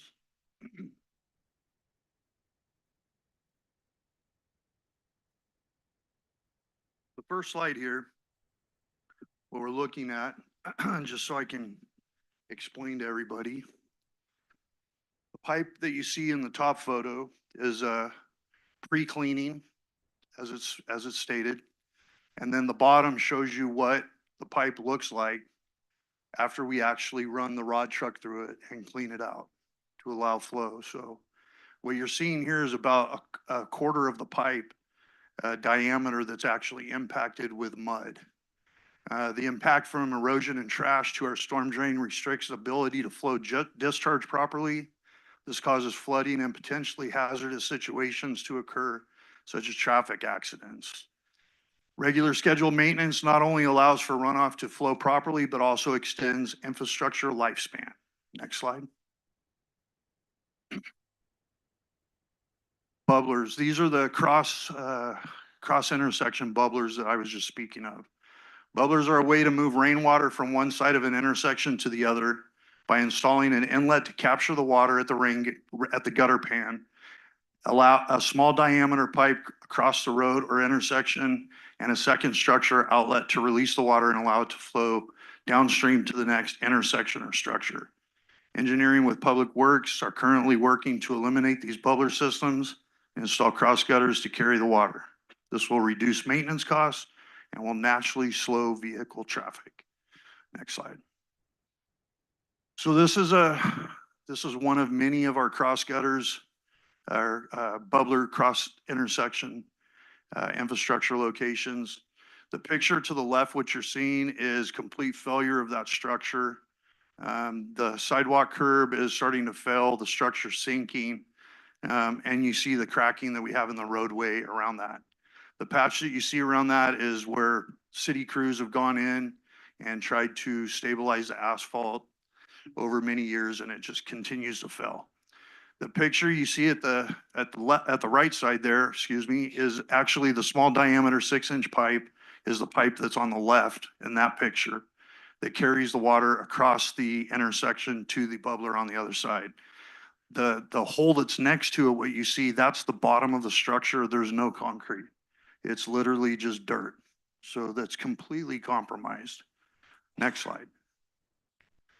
This is the bubbler that goes across on 2nd Street in front of the 76 station. And when we went through and started rotting, we had major plugs in that area. A lot of debris from the service station and from the curb and gutter that was coming down into that small bubbler system and blocking it up. So what you see in the first picture is a framing grade construction. It's not properly constructed. The frame's gone, the concrete ring's broken and compromised. The middle picture is a small diameter pipe, again, that carries the water across to the other side of the intersection where it bubbles up and continues down the curb and gutter. That one there is the final picture to the right is actually the frame, or rather the cover that sits on the top. But what I wanted to point out is the cracking around that area. That's an area where water stands naturally because it's not capable of flowing through the small diameter pipe. So we're getting intrusion into the structural sections under our road. Next slide. This is a video, Raina, if you could get that to play there. What this is we've taken our pole camera inside, and this is extreme offset joints, cracking of the pipe. This is what your stormwater is flowing through. This line, I don't know the date of when this was put in, but this line needs to be completely removed and replaced. And again, this is one of our large diameter trunk mains. Next slide. The pictures you see here are another one of our trunk mains located over off of McCall.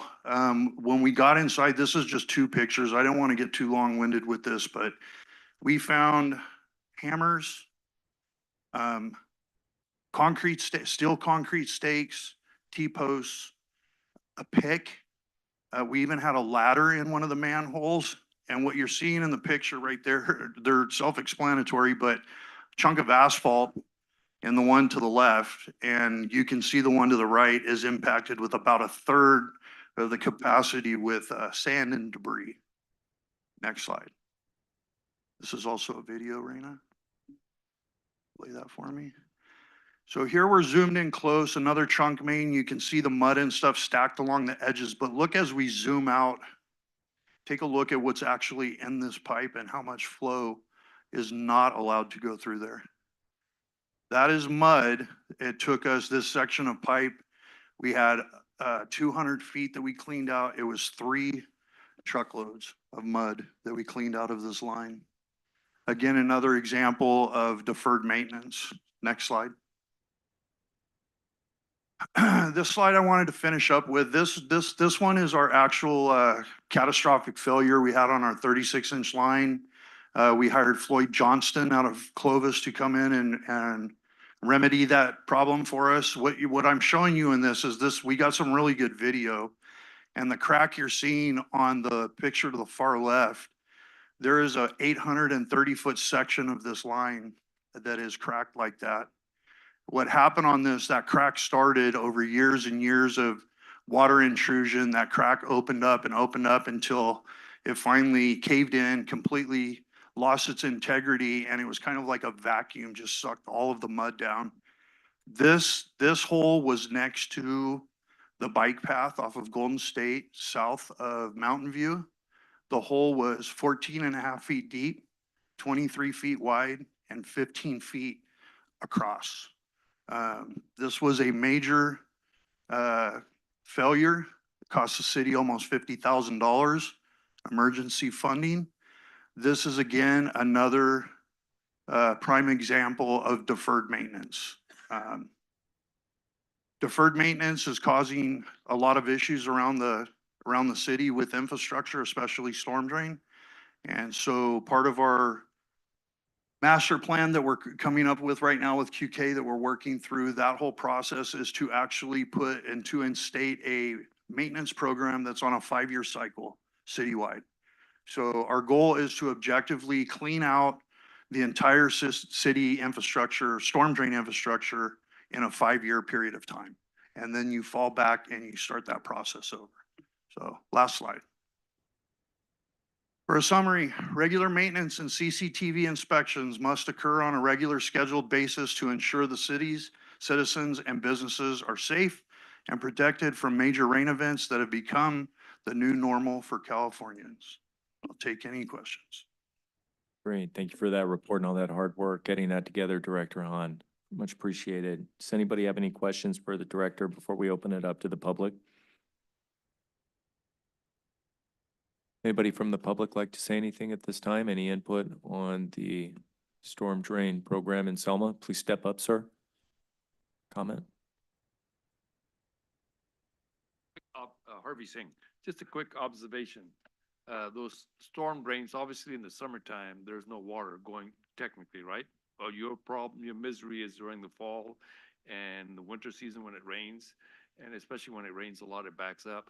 In the summertime, are you connected at all with CID? Or do you have the opportunity to get water through those same storm systems to clean them out vis-a-vis some free, water coming down from the Sierras into our farming area, CID? So we do not, Mr. Singh. We, and the storm drain infrastructure that we have currently that has any connection with CID, we're trying to eliminate, and those are the pump locations where we pump our storm drain water into their canals, and they're trying to get away from that. Oh, they are. So we do Okay. not, So there's no working agreement to get some assistance and flush the system? Well, it's easier to clean the system Back when here, it's dry. Mr. Singh. Oh, I'm Thank you. sorry. It's It's okay. easier to flush the system and get the debris out in the summertime when it's dry and be proactive than try to, but again, if there's no formal agreement with CID, if you don't have a working agreement, there's nothing. That's a great point. So what is the current agreement with in terms of the CID where that inter overlaps between the storm drain So- and the canals? so first off, we don't have infrastructure that allows CID to push water through our storm drain, like if we wanted to flush it. That infrastructure doesn't exist. The only infrastructure that's even connected slightly to CID is where we're dewatering locations into their canals. But they're trying to get away from that. So we're actually pulling those well points, those are part of David Horn's list of wells that we're abandoning. So we just, Deputy Director, myself, David Horn, City Engineer, and CID had a meeting 2 weeks ago discussing this and discussing meters for the locations where they do discharge into our ponds for recharge. That is the only water that's given to us or that's allocated to come to the city. There's no way to really flush water through the storm drain lines. That's why we have to have the asset, the Vector truck, to go in and actually rod that stuff out and remove it from the line. So during the rains, sometimes these storm drains will back up, which is natural because, more than a certain amount of rain per hour is going to cause those storm drains to back up. Those are the ones that are fixed. They don't have any outlet. Is that correct? Or are there storm drains? Is that indicative of a storm drain blockage? Like I'm thinking of McCall in front of the Shop and Go, that always backs up when it rains. It always does. Those storm drains right up where we live in front of Bethel always backs up, those storm drains. So identifying those storm drains, is there sort of a triage plan in place to clear those first before the rains? Or is that part of the plan that we're discussing tonight in theory before it becomes a reality? Right. So both are correct. So number one is that this year, because of the flooding, because the infrastructure has not been maintained for at least 18 years that we're aware of, we hit all of the problematic areas first. So we were kind of going around putting fires out where the flooding was occurring. And that's where we started the cleaning process because we figured that the puddled areas where we're having backups are obvious areas of problems that we need to get in and identify with a camera and with the cleaning, what is exactly going on there. So starting this next year, when we begin that cleaning process to continue on through the rest of the infrastructure, we will have it better mapped out. Okay, we're starting at point A, we're going to point Z. This year, it wasn't like that. Towards the end, I would say probably the last 3 to 4 weeks, we got on more of kind of a regular routine of where we were going around the neighborhoods.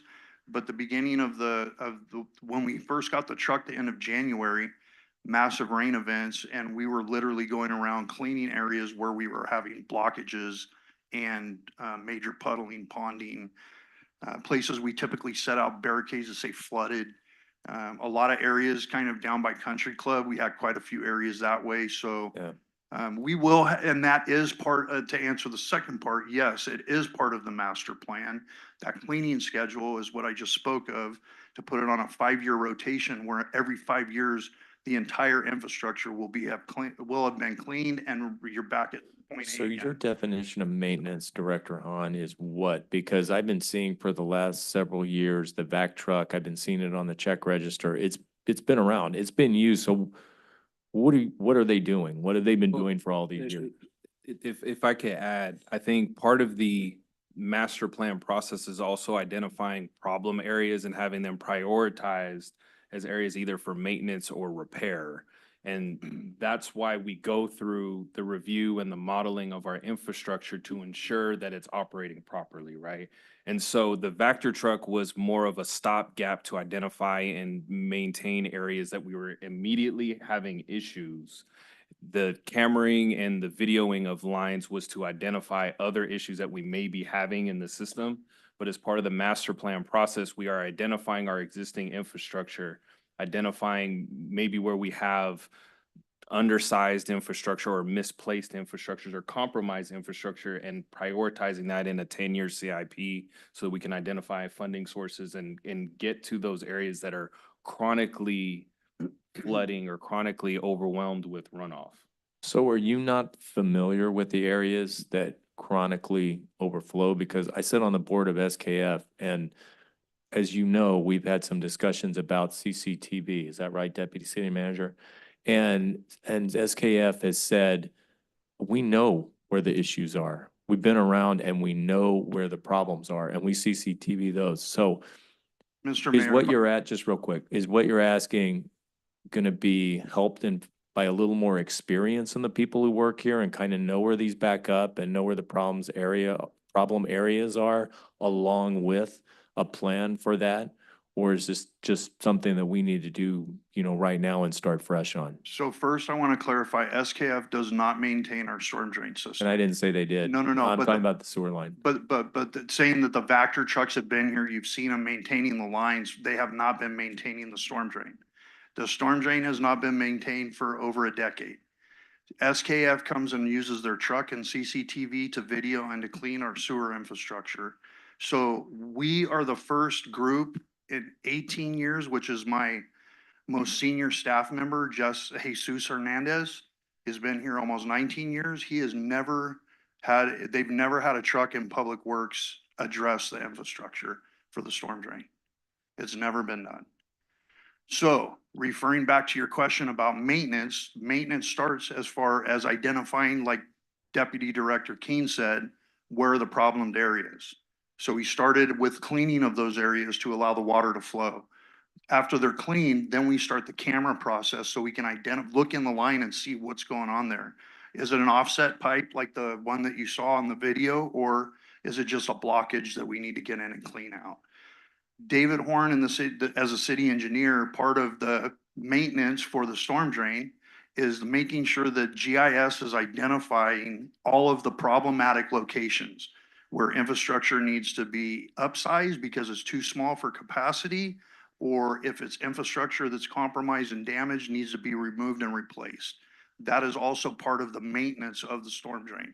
So there's several factors that go into maintaining that infrastructure. So if I'm hearing you correctly, Director, the previous Public Works directors that we had, Romeo, Shane, when they would come out and say, we cleaned out all the leaves in the storm drains because they were backing it up, you don't consider that maintenance. What do you consider actual maintenance? Because we used to hear, I've been on a while, I've been on 12 years, and we used to get regular updates from Public Works that those storm drains had been cleared out and were getting ready, but they had just had a limited capacity.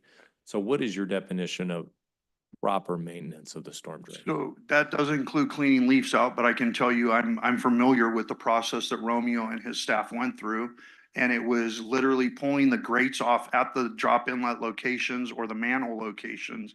They never got inside the pipe. They cleaned out what was accessible from the road directly below them. So they did go through and clean leaves out of the inlets, like where the water runs into the curb. They're called curb inlets. But beyond cleaning out that structure, none of the pipe got cleaned. The only way you can clean that pipe is with a big truck like we had, that big rod truck. And if I could add, I think maintenance has varying degrees, right? It could be just debris laden. It could be infrastructure in terms of how it's designed. what we're doing is we're collecting data to identify those bottleneck areas and those issues so that we can clearly tackle them in a systematic fashion. As Director Hahn had said, a 5-year maintenance schedule to get through all of the city storm drain is our goal, to ensure that it's always operating at the optimum level to maintain public health and safety, right? That's our goal at the end of the day. However, it's varying degrees in our storm drain system as to whether it's just a blockage, if it's just dirt, or is it an actual, compromised pipe, where we've had utility companies drill through storm drain pipes that have led to infiltration of sand and debris, right? Do we have a ladder in the storm drain? Those type of issues show that there are varying degrees of what we need to understand about the storm drain system, and the storm drain master plan is helping to identify from a modeling standpoint, and then also through the Vector truck data and the cammering, what areas do we need to specifically address as part of this program? Got it. And I really appreciate all of this discussion. I think it's really important. It's a good starting point. And then where we go from here is how we pay for this. So I mean, is this, it looks like there's some Measure C funds that have been allocated the first year for this. Don't know if that's how sustainable that's gonna be. So are we working with our grant writer, Chriscom, and our on-staff grant writer? I think to look for funding for this? Because this, from what I understand, this could be a little expensive. I think it's identifying the issues so that we could target specific funding. You have to know how much it's gonna cost before you can target funding, or what other funds can you leverage, such as storm drain impact fees or other items that help you get grants, right? So developing a program to where we can say, these are the immediate problem needs, and perhaps there's a specific grant to identify resolving that issue.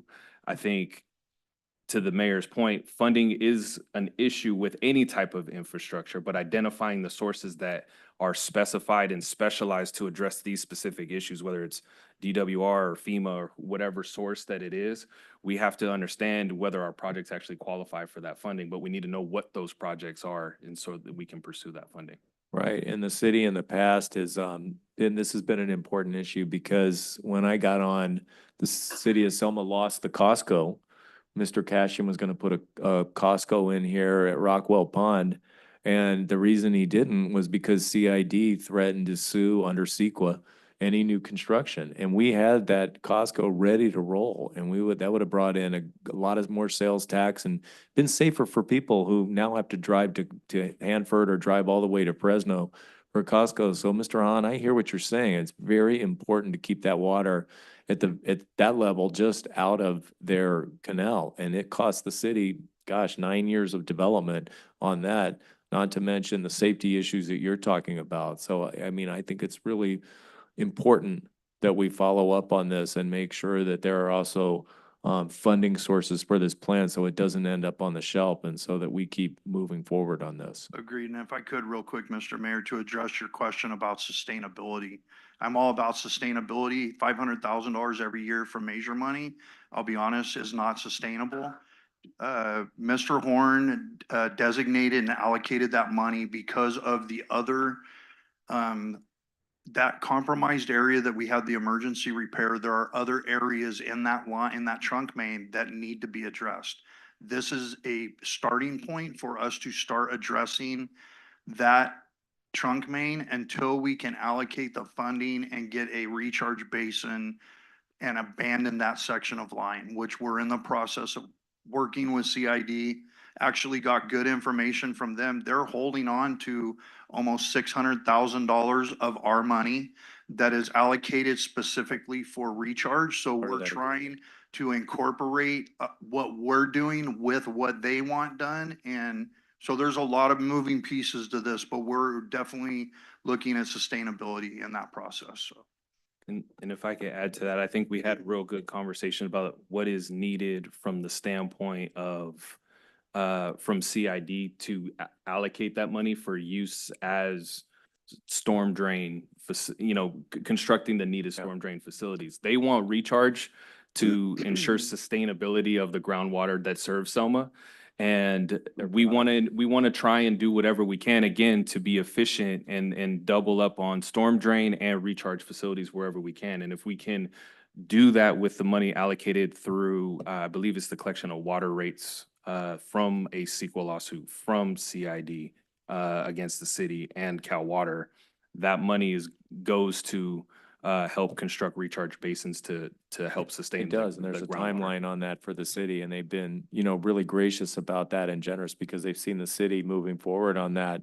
And they've seen the city had to go out and get grants to, like you say, Director, get that water diverted from a couple sources from the storm drains, but not all of them. It's a work in progress. And now we hear some of them, they have to be repaired before they can divert that water. So this is good to know. On a political note, good to stay in touch with CID, isn't it? Good to stay on good terms with other agencies because look at what happens when you don't. We lost out on a Costco and some very good economic growth as a result of that. So I really congratulate the city on staying on good terms with CID and hope that could continue, and we can move forward together on that. I have a question for Director Hahn. Excuse me. I know you mentioned on the back truck, there was a certain amount of funding that you were able to allocate or the city allocated. And I know you mentioned that wasn't enough, and I get that. Because an emergency happened.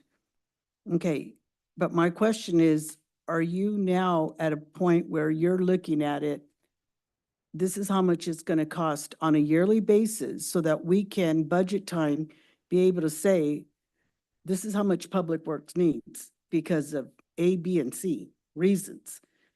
Without that information, we can't go into budget knowing this is how much you really need. So those are true assessments that we need to be aware of. The other thing is we can't be missing the boat on grants.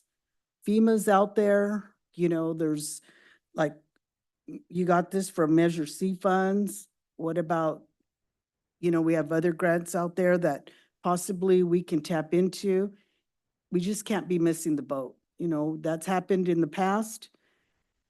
And we need to really utilize these grants when we can, because that's going to help.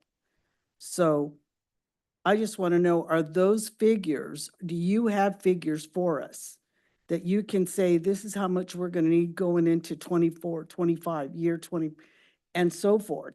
Because we're not going to know. Yes, good question. And to answer your question, the money is allocated in the budget. The truck was $15,000 a month to rent, plus the cost of our staff to operate the asset. We had it for 3 months. It was a little under $45,000. So when we went through this fiscal budget, it is in the street maintenance budget to rent that truck for 3 months again. We have a total of 29 miles of storm drain infrastructure. So we got through about a quarter of that. And again, the goal here is to become more efficient as we move through it. It was a learning curve for my guys that were running the asset, and then also going back to, we were putting fires out. There was flooded areas that we were trying to address. So we were really kind of jumping around. There was no efficiency to it. So the money is in the budget. It will be continued every year until we can procure that asset. That asset right now is $800,000. And what we have done is I've broke it up into 4 years on our CIP, 10-year CIP. And to me, I understand the CIP. It's kind of a wish list, but it is on there, and money is broken into 4 annual allotments to procure that. Of course, figuring some inflation or inflated cost into that, but we're just kind of, throwing a dart really at that number. So yes, the money is allocated. Thank you so much for that information. I want to say you started in November? So you started right in the dead of winter and all the storm and everything, right? Raining season. So I just want to thank you and your team for all the hard work that you've done, the wisdom that you bring. Like, what you're looking for. What needs to be done. This city was incorporated in 1893. 96, 93. 1893, that's 131 years ago. So there's a lot of history here, right? So, and you just came on board in November. So you've been doing, all of your homework, all of your research. I know you've been trying to work with SKF to get data from them. I really commend you for all of the hard work that you're doing. And this is something that you kept mentioning, deferred maintenance, deferred maintenance, deferred maintenance. And so that's 20 years of deferred maintenance, right? If you have your guy that's been here for 19 years and he's never done that, that's a lot of deferred maintenance. As you know, I work in Madera, and so we just had or the city just had a meeting on Wednesday regarding their infrastructure and their sewer line, right? $8 million is what that cost them, over $8 million, actually. Over $8 million because of deferred maintenance, because of, they didn't do well, yeah, just the pipes are just bad out there, right? And it ended up being a city project and a county project.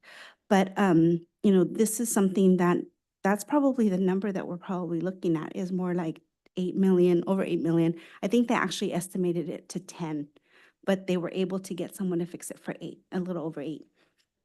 So again, I really commend you for taking your team to where we need to be. And, maybe 9 years ago, we wouldn't have had that loss, right? If we would have had the right staff in place to do what they needed to do, to make sure that they were not deferring that maintenance, not, actually fixing what we needed to fix, because those pipes are bad. I used to work in Fireball. I used to have collapse, what do you call it, pipes all the time. I used to get calls in the middle of the night. Me and the public works director were like this because, of all of that. So I got to learn a lot of the different types of piping, things like that.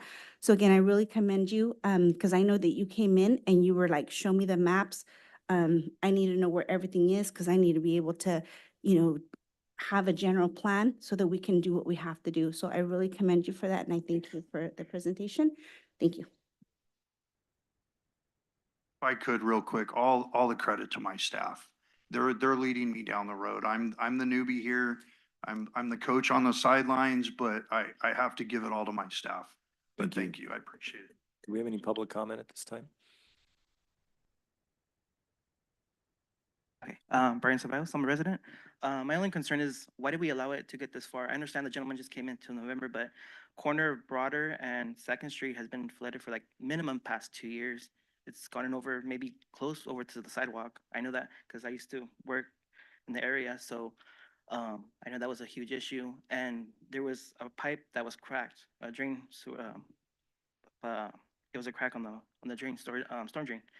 So why do we allow it to get this far to $50,000? You get 350 here, 50,000 there, another 50 here, 500K there. It all adds up. All this money has to come from somewhere. So my only concern is, the budget. Like Sarah said, it has to come from somewhere. If we don't get it from another kind of resource. So that's my only concern about it. Is, maybe you can, take more precaution. Maybe inspect it at least once a year, because perfect example, your gutters in your home, you inspect them because you don't want damage to your home. That's going to cost you money. Even though you take it through insurance, you still have to get the deductible. So, maybe we can take precaution of that. Thank you.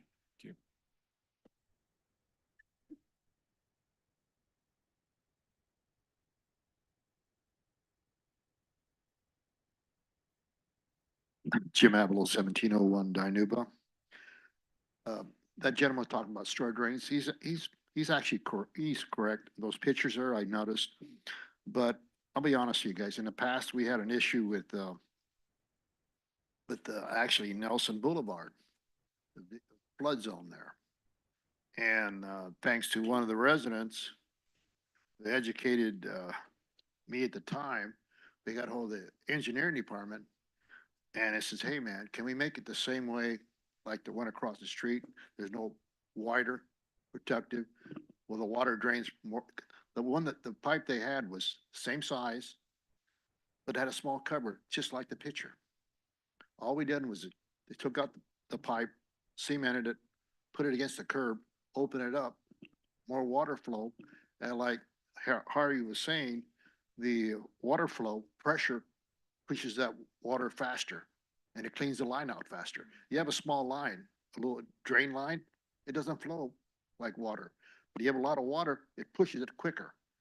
And on the other side, on the flip side, on the stop and go over there, the issue there is if you look at the engineering department, when they put that in, the water doesn't travel uphill because the drain is over here and the water going down here next to the stop sign.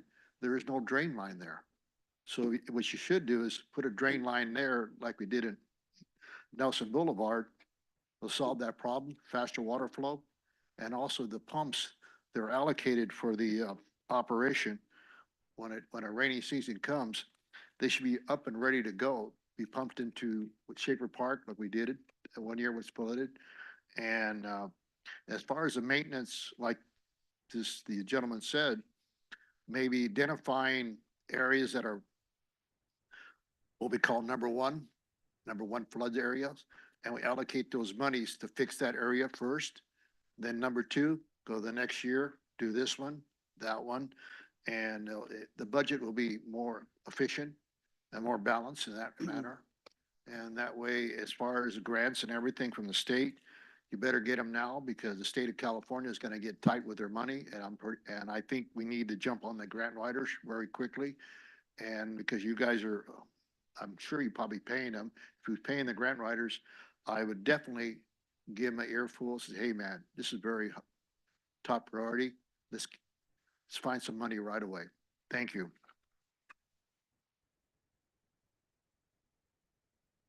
Anybody else with any comments? Anybody online or on the phone would like to say anything? As a reminder to the callers online, please use your raise your hand feature and we will add you to the meeting queue. Mayor Robertson, I see no hands raised. Thank you. Do we have any other public comment at this time? Please come up.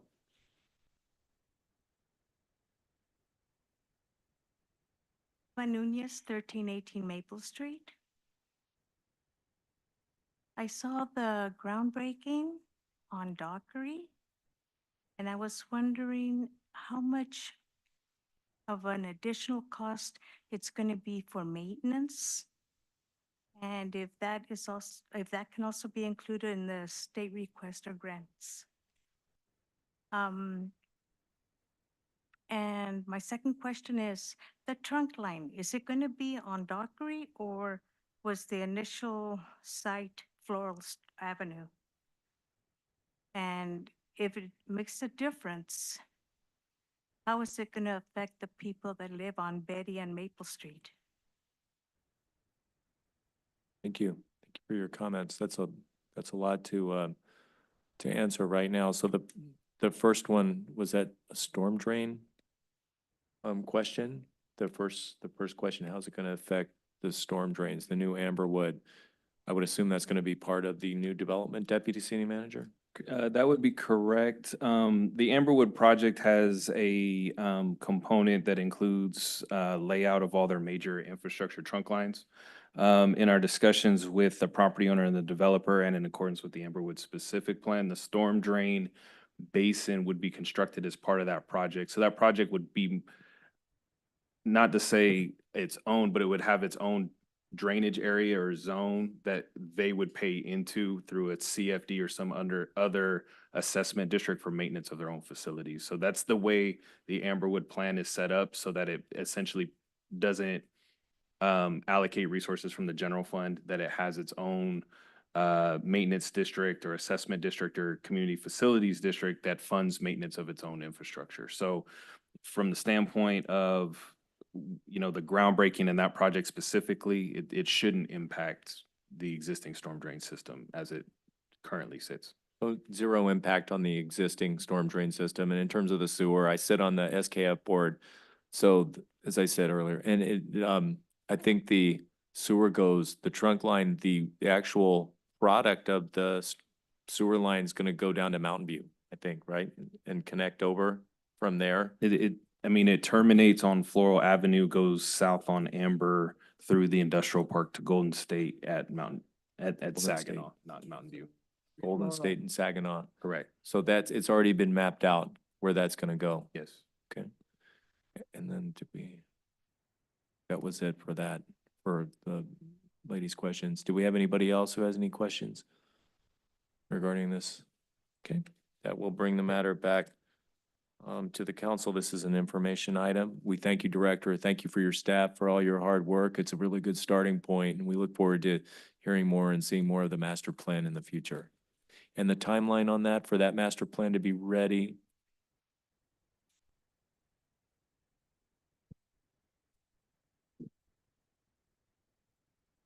believe sometime in August for the first draft. Got it. Thank you. All right. That we will move on to our second and final public hearing of the evening. It is the consideration of an ordinance for the comprehensive update to the City of Selma Municipal Code SMC Title 1111, zoning to comply with current housing state law, promote consistency with the general plan, clarify the development standards by removing redundant or obsolete code sections, and adding objective design standards for residential uses in accordance with Senate Bill 330. Thank you, Mayor. As you stated, this is the second reading of the comprehensive zoning code update. Background, we've had considerable public outreach and workshop regarding the comprehensive update. As the mayor stated, it is a I'm not gonna say simplification, but it's a reorganization of our existing zoning code to make it more user-friendly and comprehensive in terms of including many of the state-related housing laws, as well as more modernized definition and uses of of zoning as it is practiced throughout the region, right? And so we originally kicked this off with the SB2 grant in 2020. Prerequisites have been met to show progress with that grant funding to the state. We had joint workshop with Planning Commission and Council for the objective design guidelines in September 2023. Planning Commission had a public hearing for this item in December 2023. We had another workshop with City Council in March 2024. And then we had the initial reading of the draft ordinance at the last regular City Council meeting on June 3rd. Next slide, please. So as we've stated, the comprehensive zoning code update is to promote consistency, transparency, be more user-friendly for the public and the development community, provide compliance with various state mandated housing laws, as well as our current housing element that is in process. This actually resolves some of the programs in the housing element that are currently proposed at the moment. So we would be immediately in compliance when our housing elements adopted, as well as intention, right? We're promoting more streamlined development processes, administering more of a sense of place for the Selma community with those objective design guidelines, and then ensuring consistent implementation over time, right? We want to make sure that the code is the code for all projects as they come through. And whether I'm here or not, staff is here or not, we want to ensure everybody's playing with the same deck of cards. Next slide, please. Some of the new procedures we talked about previously: preliminary development review, which would be a mandatory process for developers to obtain information regarding their project at the earliest possible point, with staff bringing back some fee revisions to give credit for that process to the applicants if they submit their project within a specific timeframe. You have director level reviews and approvals, which simplifies the timeline for some uses that otherwise may currently require a conditional use permit in consideration by Planning Commission. You have zoning clearances that give people proper documentation that they are allowed to, perform certain uses or activities on their property, as well as temporary use permits that identify uses that have a temporary nature, such as Christmas tree lots, pumpkin patches, et cetera. Next slide, please. We consolidated, the zoning code from 35 chapters into 8. We talked about this at the last meeting. Having different zone districts, residential, commercial, side by side, helps you to identify where your use is allowed, or at least consistency between zones, or what type of uses are allowed and where they aren't allowed. This is a common practice that has been done at cities recently to help promote ease of understanding of the zoning ordinance, as well as provide specific special requirements and notes, maybe in a column, so that that section could be easily referred to for additional development regulations. Next slide, please. For residential development, as we talked about, we incorporated many of the accessory dwelling unit regulations, many of the new housing laws that were adopted by the state of California. We have the objective design guidelines for single and multifamily developments that were based on the joint workshop and the feedback provided. We have updated development standards that provide flexibility and lot sizes consistent with current practices. We talked about this previously. We have no current zone district under 7,000 square feet. As part of the zoning code update, we allow as low as 4,000 square feet to promote densities in the general plan. We also added the major and minor home occupations, which would be a much simplified process than our current home occupation process that would allow some businesses that don't have customers to just go through a normal business license process rather than an elongated review process that involves notification of the neighbors and things like that when they really are having no impact to their neighborhood. Next slide, please. For commercial and industrial development, we added a mixed use, specific type of use with design and development standards to the commercial zones. For those that are familiar, you know, mixed use could be commercial on the bottom, residential on the top, but it could also be horizontal and have commercial in the front and retail and residential in the back on it. It doesn't have to be vertical. That could be defined as mixed use as well. So it's just having two different uses on the same property. We also implemented uses and standards for the existing central business district downtown. We identified specific design criteria for gas stations, which we talked about previously at major intersections, minimizing the development of gas stations so we don't end up with 4 on all 4 corners, that we have a variation of uses at those intersections. And then we also removed outdated commercial use and were renamed and the outdated commercial uses were renamed and or removed. We had uses that anecdotally aren't used anymore, so we just removed them. Next slide, please. Again, this is my favorite slide in any presentation I've ever made. The consolidation of the definitions or the specification of specific uses allows for, you know, a gas station to be called a gas station, but not a service station, right? Service station is a little bit different, but we were using it as gas stations. So you had definitions that looked like one another, but they couldn't be discerned which was different. So what we try to do is Spider-Man meme, you have different uses. They're all different because there are different types of Spider-Man in the multiverse, right? So, sorry, that's really nerdy. So all the terms in the definitions can be easily referenced in the ordinance and easily discerned so that when someone says, I'm doing a gas station, we know it's a gas station and not auto repair or not auto overhauling or something, or just oil changes. It's clearly discerned which uses are allowed in what zone. Next slide, please. We included the objective design guidelines, which are a requirement of Senate Bill 330, so that we can objectively evaluate the architectural value of specific projects. So we added those for the single family and multifamily residential districts, as we stated, based on the feedback provided at our public workshops. Next slide, please. So the recommendation would be to waive the second reading and adopt the ordinance of the comprehensive zoning code update with the objective design standards and revisions that have been laid out during public workshops, as well as with the CEQA determination. I just want to point out that staff has had meetings with some property owners in town, and their uses on their properties are changing, whereas they may be able to apply for a specific use under conditional use permit in their existing zone. The zoning code update does remove that ability to do so. So under the premise of how the zoning code was developed, we believe that the removal of that use creates a proper separation of uses. Where it was residential in a commercial zone, we believe that should be in a residential zone unless it's part of a mixed use project or what have you in a commercial zone, right?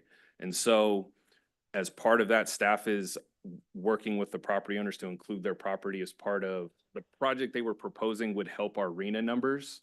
So we want to include that project as part of our housing element update and include that as part of our comprehensive rezones, because we get benefit for providing more sites for affordable type housing or specialized housing. So it would bring them back into a zone district where then they could apply for a CUP for that proposed use, really at no detriment to them per se, because, you know, they still want to do that use, but we just want to make sure it's done in an appropriate zone.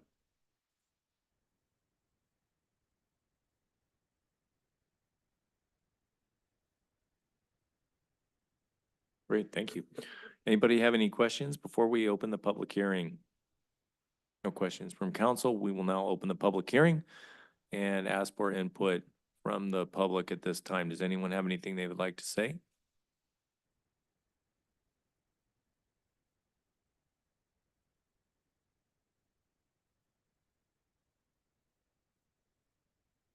Good evening, Mayor, members of the council. My name is R. Killerician. My business address is 389 Clovis Avenue, Suite 200.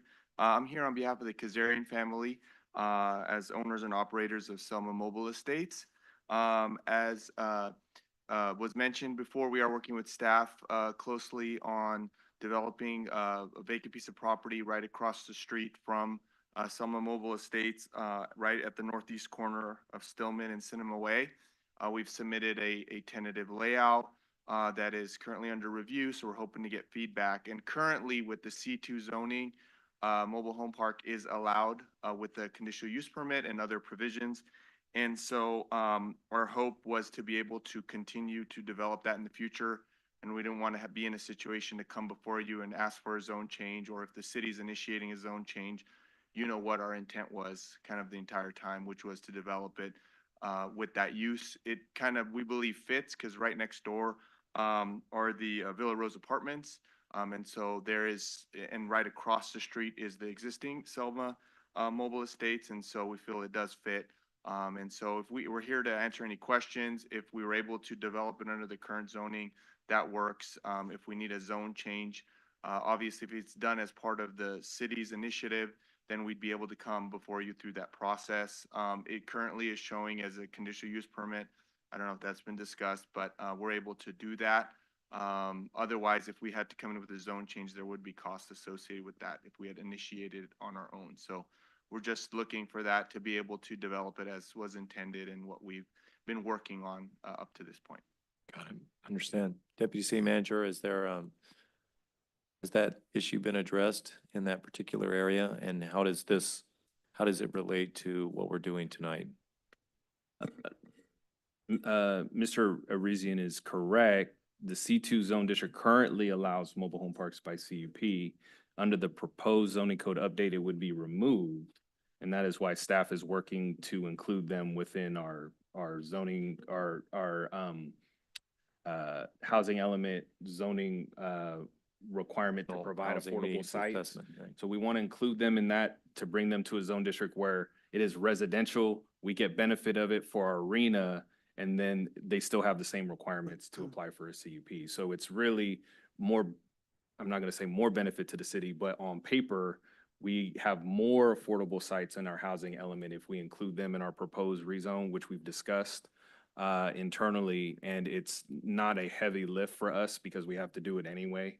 But we want to ensure that they're still made whole because they do have a project proposal. However, we don't want to compromise the zoning code as a whole for no offense to them because it is a good project, but for a singular project to keep, mobile homes as a CUP in a commercial zone district because we still want those separation of uses. But we have had this discussion with them. I think we've had 1 or 2 meetings, but we want to make sure that they're still able to proceed with their project in a timely manner. However, we do believe that there is a benefit to the city by initiating a rezone on their property because we would have more affordable sites on our housing element if we include them. Would it affect their property valuation or their property taxes that they pay? This rezone? Is it going to affect anything like that? It doesn't affect property taxes. Just maybe the value? Market value. I mean, market value is highest and best value at sale. I mean, it's just dependent. It's a business decision. So if the proposal is to do a mobile home park, that's the highest and best use to the property owner. We want to ensure that it's operating within a zone that is appropriate for that type of use, which would be a residential zone, not necessarily a commercial zone. Got it. And PG&E isn't gonna take forever, hopefully. So hopefully we'll get moving forward. Jerome, I have a quick question for you.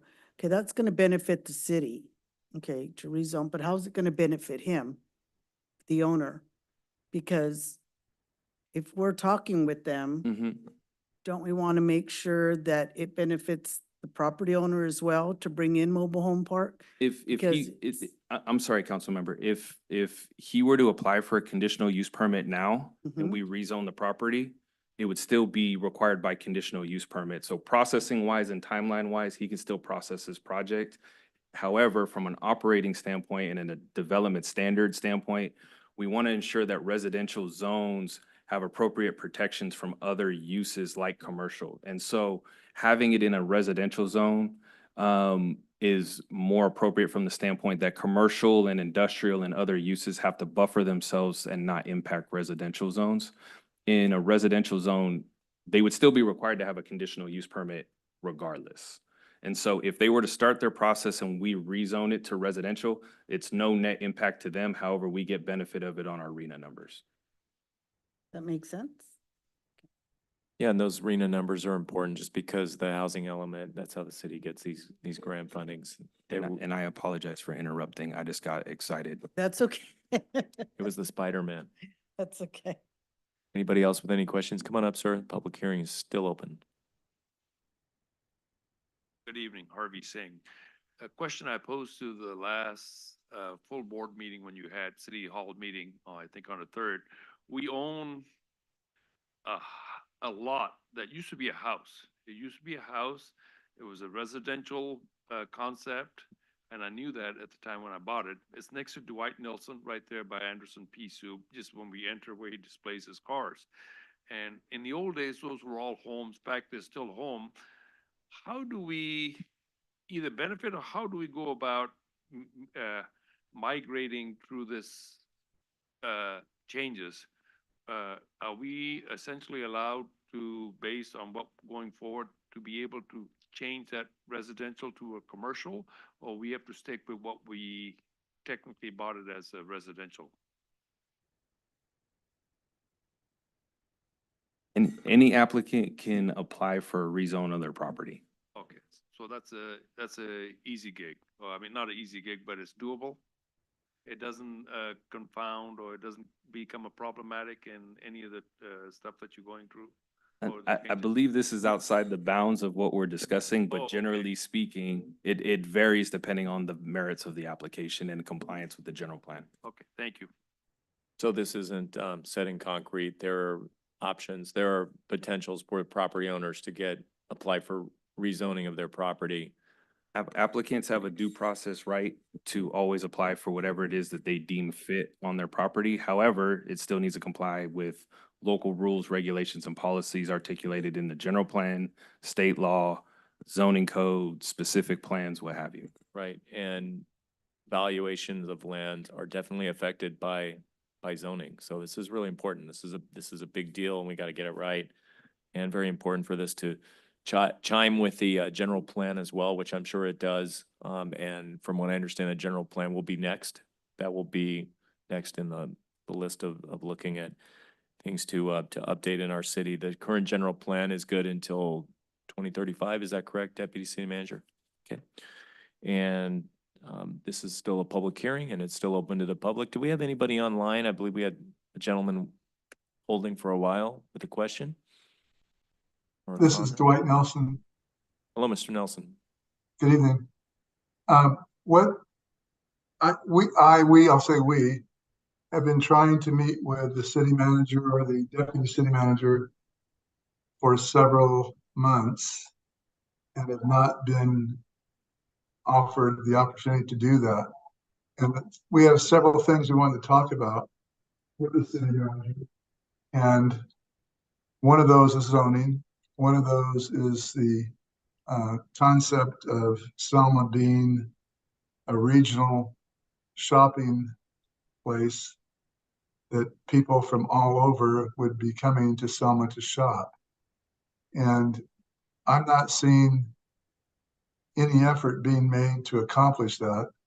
And it's concerning because I think it's important that there is some directive from the city, the people that live in the city, the people that do business in the city, to be able to voice their concerns and their desires, to have some effort being made to create property for big box stores such as Costco, Best Buy, Ultra, and others.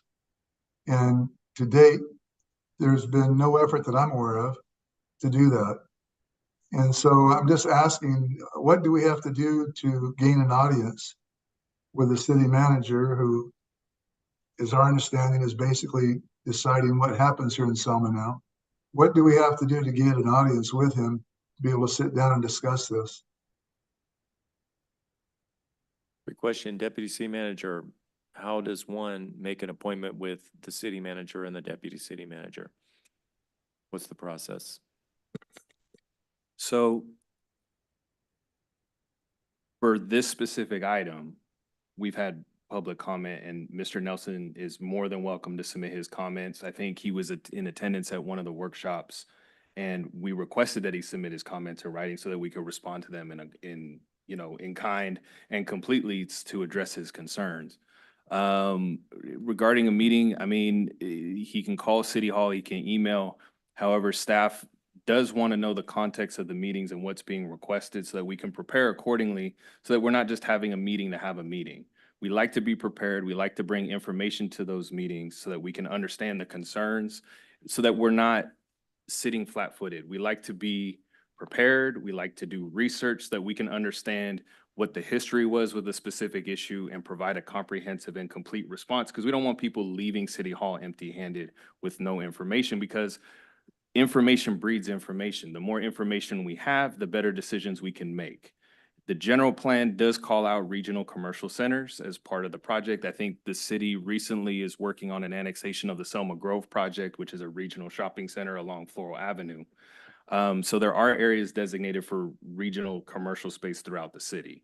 Additionally, I think we have the Selma Crossings project, which is located on Mountain View, which was approved in 2007, if my memory serves me correctly, maybe a little bit later than that, 2013. Yeah. 13, somewhere in those lines. That's With a another 15-year development agreement. correct. So that's another regional shopping center that we still need infrastructure and other items in order for the developer on that one to build as well. So as we've stated, some of these projects take time. The mayor just stated that it was a 15-year development agreement for that project, right? And so, all these things take time. It's in accordance with the general plan. I think we all have an understanding of what the growth policies are of the city. I was, able to meet with Mr. Nelson earlier this year. We had a long conversation for about an hour and a half, 2 hours about a variety of issues relating to land use. So we've had discussions about these items and he's always welcome to submit those items for staff to review and then have a constructive conversation on those items. And we've done that. We've done that in writing, in phone messages, and talking with Raina. We've done that. And we've had no response. Okay, I've so offered Mr. Nelson, to it sounds even- like you could I've just offered- keep the process going. I don't mean to interrupt you. The time may have run out on your comment tonight, and I think Mr. Nelson wants a little more than 3 minutes with the city. So it sounds like there's a process to that, and look forward to every citizen having their ability to meet with staff and have their comments duly noted at the city council meetings, which is the proper forum for people to find out how to make appointments with city staff to drill down and get more detail. Thank you, Mr. Nelson, for your comments. On Mr. a Mayor. related, thank you, sir. On a related note, Deputy City Manager, there is a big swath of land south of Walmart, which we've always heard has been designated non-commercial, or it couldn't be competing with Walmart. It couldn't be commercial. I understand that land was sold. And so when that land was sold, was there, and it relates to this because we're talking about a zoning ordinance here.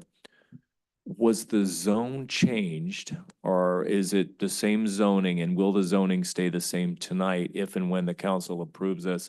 And is there a potential for a big box store in that location now that land has been passed? It's been sold by Walmart to another person or entity.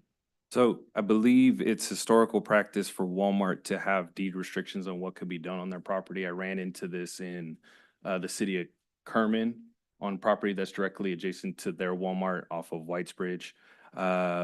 They had to go through some hoops to have those deed restrictions, not zoning restrictions, removed. So people that More purchase contractual. people that purchase that property, when they do their due diligence and they pull a title report, they find the agreement within the title report of the deed restrictions on that property that can be a non-compete with Walmart. So when people purchase property, if they want to go to Walmart and have them remove it or negotiate or whatever, they can do those type of things. However, anybody's able to apply for any type of land, as we just stated with Mr. Singh, people can apply if they own the property to change the zone, amend the general plan, they can do whatever. In this instance, the property south of Walmart is not within the city limits, so it does not have any zone attached to it. It is just identified in the general plan. So any application would include a pre-zone application and an annexation to the city that includes what the proposed use would be at that time. And through our development updates, which we do quarterly, that property is owned by Mr. Cashin, and they've applied for multiple types of commercial, regional commercial development and multifamily housing on that property. So if, I believe the last quarterly update was in April, it's included in the PowerPoint presentation. It's the Casitas project, and that includes 600 units of market rate and affordable workforce housing, as well as various commercial uses, which the city is currently processing the application, going through the environmental review process with the property owner. I appreciate that. And then, yeah, that's what rang a bell, because Mr. Cashin was a big developer of Costco's, and I think he had some exposure to Selma back in the past when Costco was a potential. Since he bought that land, just speaking generally here and not trying to get off the agenda, but is Costco a potential for that land there? Do you know? You're not a party to those discussions, but that land would still need to be annexed into the city. Thank you for that. Do we I have, have a quick question. I think our public here, I'm sorry, I've Oh, been talking. I'm gonna okay. close, we just heard from Mr. Nelson. If there are no other comments from the public, I'm gonna close the public hearing and refer the matter back to council. Okay, Councilmember? just clarification, Deputy City Manager.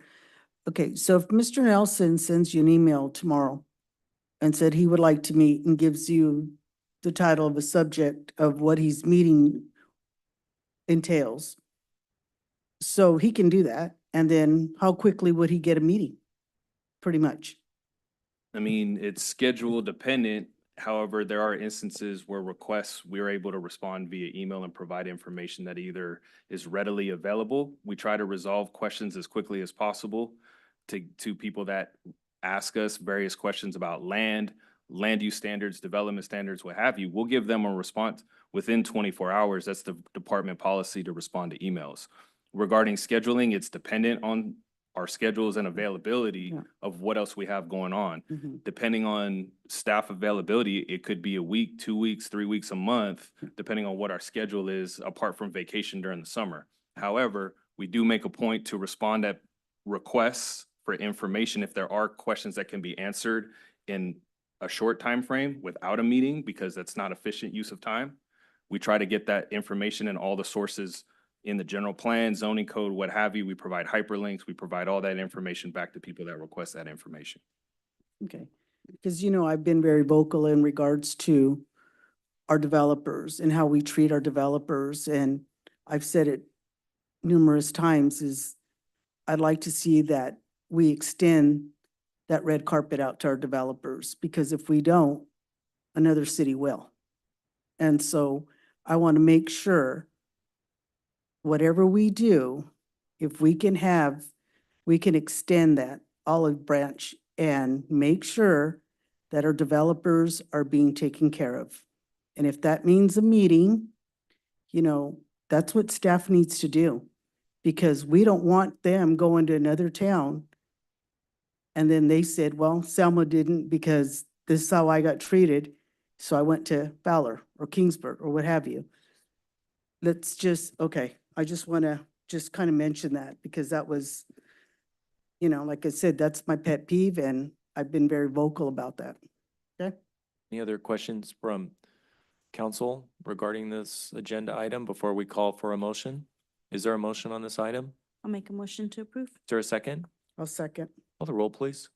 Councilmember Mendoza Navarro, Yes. Councilmember Guerra, Yes. Mayor Robertson. Yes. All right, next item is future agenda items. Council requests for future agenda items not subject to public comment. Items require a consensus. Do we have any potential future agenda items tonight? Yeah, I have one. I'd like to cancel our next meeting, which is July 1st, because that is the week of 4th of July, and normally we always cancel that first meeting in July. I would agree with that. Does anybody have any? Do we have any pending? I mean, I think it'd be subject to any critical. Yeah, yeah. Mhm. We have public hearing items noticed for that specific meeting. So apart from that, I don't believe it would be in good prudence to delay that meeting, unfortunately. Which are those which public hearing items are they? The Prop 218 Or what, the Increases. LLMD? for the LMDs, yeah. And those require a 45-day notice. It's even different than the normal public hearing. So if we cancel it, we're not going to make the tax roll. Correct. We have to get all the mandated increases to the county tax collector by, I believe it's mid-July. So we have about 2 weeks to compile the information, follow the hearing. If they pass with all the proper APNs and the appropriate increases to them, making sure that they make it on the tax roll. So we're Okay. cutting it pretty close. Unfortunately, we can't. Okay, that's doesn't fine. sound like we can do it. Is that it? Do you have That's it. anybody else have any more agenda items they'd like to propose? I do. I'd like to add back the oral communications.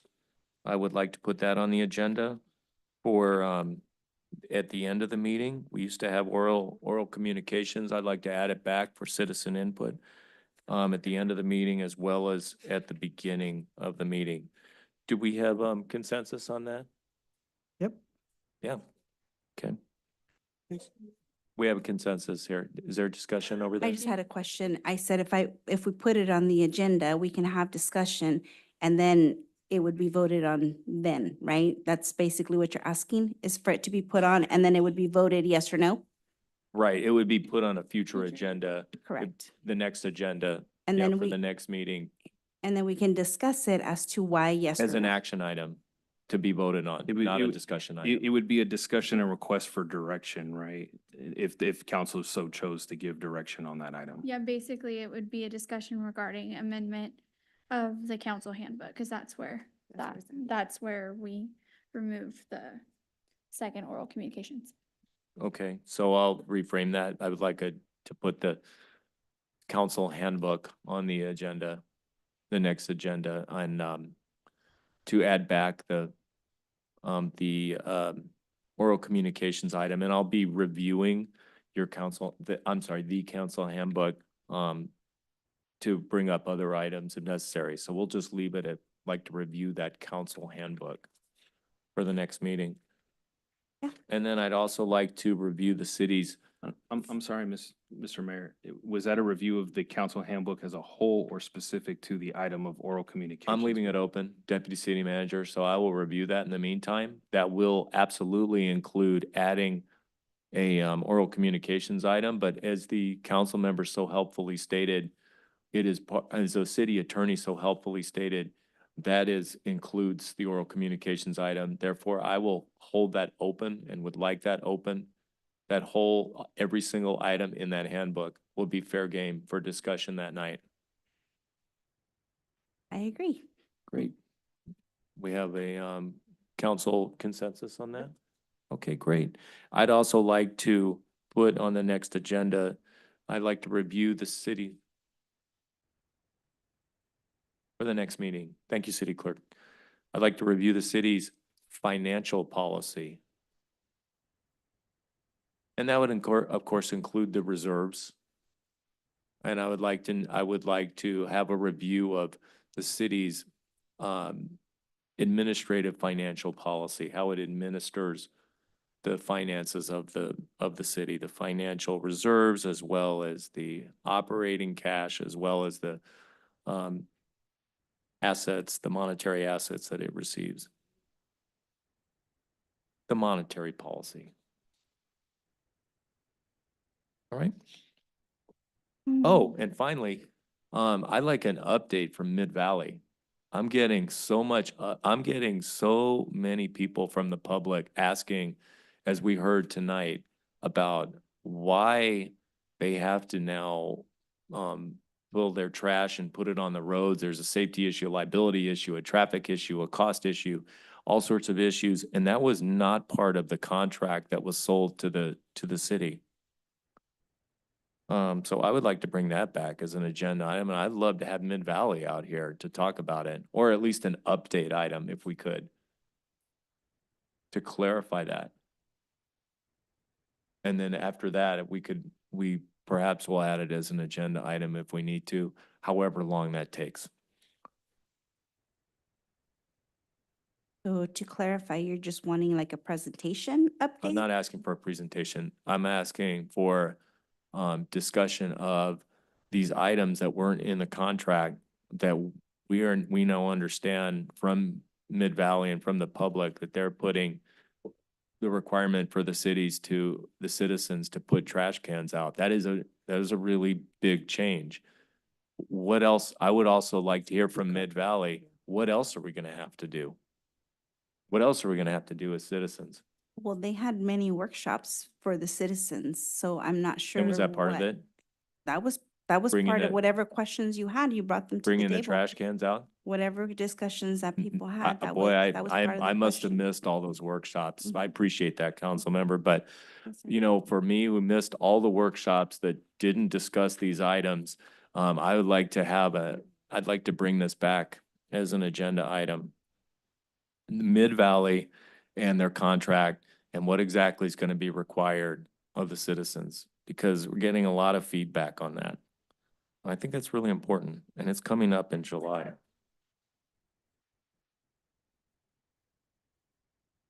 I know. Okay, I'm a yes. I'm a yes. Okay, we got a consensus of 2-1. Yes. Okay, with that, we'll move on to departmental reports. Deputy City Manager Keen, I want to thank you for sitting in for City Manager Santillan tonight. Much appreciated. No problem, no problem. Glad to help out. And with that, I have nothing to report. Everybody applauds. Yeah. City Attorney? Nothing to report. Yep. All right. Director Venegas? Good evening again. I'd like to, as everyone noticed coming in, we are finalizing our reception remodel. I did hear one gentleman say that that was not something that he generally liked. However, for the safety of our staff, this was something that we felt was needed. So we are very proud of that, and we do find that we have some really good comments about the remodel itself. We also have our new phones. I was hoping to say, oh, all the new phones are active. Unfortunately, we've encountered some unexpected issues, so we've had to push back our switchover. And I hope to tell you on July 1st that we have our new phones, but right now we're still in process. Great. Thanks for your update. All right. Anybody gonna fill in for a community services director tonight? Shall we skip that? I can update you real quick. We Okay. had our master plan meeting today at 2:30 to go over the Parks Master Plan. That process is moving along quite nicely.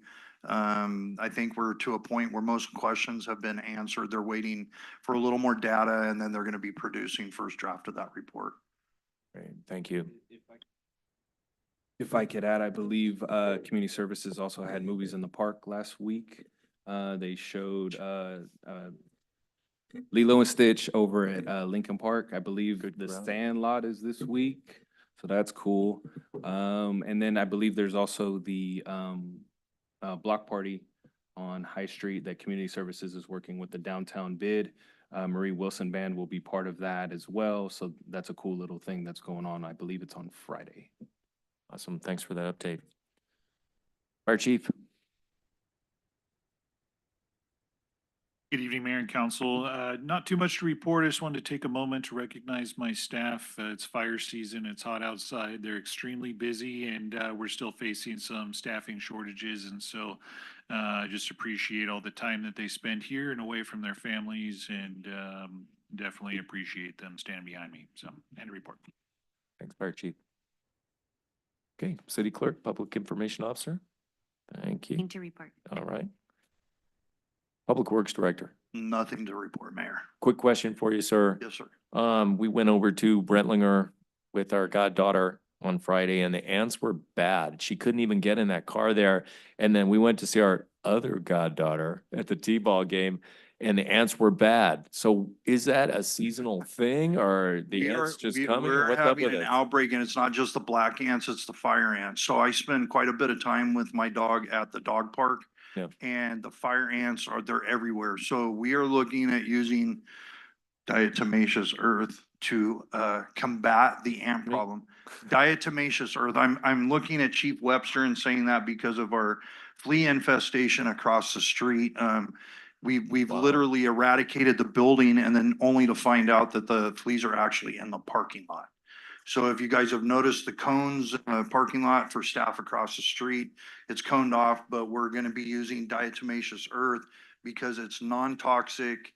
There's a child daycare right there, which they've already been putting some of it down themselves and trying to kill the fleas. So we're gonna try the same thing with the ants. So the Okay. ants are a problem everywhere, Mr. Mayor. Got it. Thank you for that update. Appreciate it. Okay, and they don't leave a residue. You can just apply it and people can still use it. Got it. Thanks. Okay, Police Chief Alcaraz. Members of the council, sorry about that. Good evening, Mayor, members of the council. In front of you, you have the stats for the month of May, our DOJ Part 1 crime stats. If you have any questions, I do want to highlight at the bottom of this bar graph, and I would be remiss if I did not mention the phenomenal work that our officers are doing. In the month of May, they took 19 firearms off the streets, which is an amazing number. And I can't be more proud of them. However, just like everything else, I believe people are great, have great capacity. So we'll continue to push and see how we end the year. But I believe as of June 1, we've recovered 60 firearms off the streets. We recovered 54 all of last year, 2023. So they're well on their way to meeting the goals that I set out for them for 2024. And again, that's just all of their hard work and dedication. So I couldn't be prouder of them. So again, I'd be remiss if I didn't mention that. Additionally, I have the City of Selma Animal Services, some numbers for all of you if you have any questions. Thank you for that. Aside that, I have nothing else. All right, with that, we'll move on to council reports. Councilmember Mendoza Navarro. I don't have anything to report. I just wanted to wish everybody a happy Father's Day. I know it's a day late, but I hope everyone had a good Father's Day. And I just want to say thank you to all the citizens who reached out to me, who had questions, and I was able to provide them with facts on a lot of things. And then my husband and I just celebrate, on a personal note, my husband and I just celebrated 29 years. Our anniversary was on Sunday, last Sunday, not Father's Day Sunday, but the Sunday before, 29 years. And with that, my hubby's birthday is actually Wednesday, and then my granddaughter's is Saturday, and then my daughter-in-law's is the 25th, and my sister's was the 11th. So it's a busy month for June, but just wanted to thank staff for all their hard work too. Thank you. Councilmember Guerra. Okay, I met with the Selma Unified Superintendent, Mr. Gomes, went over the safe route for schools. Talked about things that can make our schools safer, so speed bumps was one of them. We'll see how that goes. I also was invited to attend the Linus Club installation. It was nice to see Trish Cardoza get installed as the new president, so that was a really nice event. I also attended the groundbreaking for the Amberwood, which was, long time coming. We're glad it's here, finally. I do have a few questions in regards to, I got calls from citizens, I should say, and they'd like to know, how long is it going to take to get the sewer line installed? Do we have a time frame? I believe the construction contract is 180 working days, so that's about December it should be completed. Working days, okay. And then also, Lennar was there, and I did speak to the owners of Lennar. Now, are they going to revise their site plans, or are they staying with the plans that we saw 2 years ago? We haven't seen any home plans provided for plan check review as of yet. All we have submitted are improvement plans and final map. As long as the plans comply with the specific plan, architectural guidelines, which are pretty strict in terms of what they can build, they would be allowed. They should match the plan, which is available on the city website, and they provide the architectural standards. Whether they still match or have that product even, speaking from a home builder standpoint, their products turn over depending on what the market is. So it may vary depending on what the market actually will, be able to support. So Okay. 2-3 years ago, the market was considerably different than the way it is now. So speaking to what homes are actually proposed at this time, I couldn't speak to that. Okay. I mean, that's just, I'm sure in the near future that they'll be able to bring those plans back, so. I would say we're looking at approximately at least a good 6 months out? After, 6 months, I mean, the improvement plans and site development could start sooner than 6 months. They may Okay. start at-risk grading, they could start various other activities. So you may see dirt moving maybe in the next 60 days out there. okay, But it's dependent on the quality of their plans in terms of, did they account for site grading, drainage, storm drain, sewer, water, all those items that go along with the development of a subdivision. But from the standpoint of them completing their subdivision, I mean, it's not gonna be sold or built out probably for at least, depending on what the absorption rate is of the market, they may, if they're lucky to sell 6 or 8 a month, so if you equate that out, the first phase of the subdivision is about 297 lots. So it'll be probably anywhere from 3 to 5 years that first phase is completely built out. But you should see a lot of the infrastructure within that 297 lots all completed as part of that project. okay, and let me see. Oh, and on a personal note, I did go, see my granddaughter, her last game at Schaefer Park. And I just want to say kudos to you guys. Those parks look beautiful. They really do. Very nice. And the only thing, unfortunately, were the ants, so. Darn ants. But other than that, the parks looked really nice. So thank you, guys. Let's look at the trajectory of our city tonight. Mr. Cashian, Mr. Costco came here in 2012 and wanted to put a big commercial development in. He comes back 10 years later under this leadership, and he wants to put high-density housing. It shows you the change in priorities of this city and this city council. Whether it's good or bad, I'm not saying that. I'm saying I oppose this. I don't know. I don't like the direction we're going in. It's too far skewed towards residential, and we need to balance it with more commercial. And I appreciate the person calling tonight and talking about big box stores and getting more commercial here. And I think we all need to change that conversation. And I hope in the coming months, we will be, because we need new residential, but we also need new commercial too. And I think we need more balance to that. Finally, I would also like, well, not finally, but next, I would also like to correct a factual misstatement from Councilmember Mendoza Navarro at the council meeting on June 3rd, 2024. She stated Fowler City Manager Wilma Tucker was suing the city of Fowler for harassment, and her award would be much larger than the $350,000 settlement with city manager Fernando Santillan. I spoke to city manager Wilma Tucker. She called me after that meeting and clarified that she is not in the process of suing, nor does she have any plans to sue the city of Fowler, and she didn't appreciate this misstatement being spoken about her. So I appreciate the public allowing me to make this comment for the record, correcting the misstatement by Councilmember Mendoza Navarro. I'd also like to mention that we met with, the city manager and I met with State Senator Ana Caballero. And, we're talking about all these great things tonight of what we're going to install and all these plans, but oftentimes it comes down to priorities. Economics is the rational allocation of resources. And sometimes in the city, you just don't have the money to spend on everything.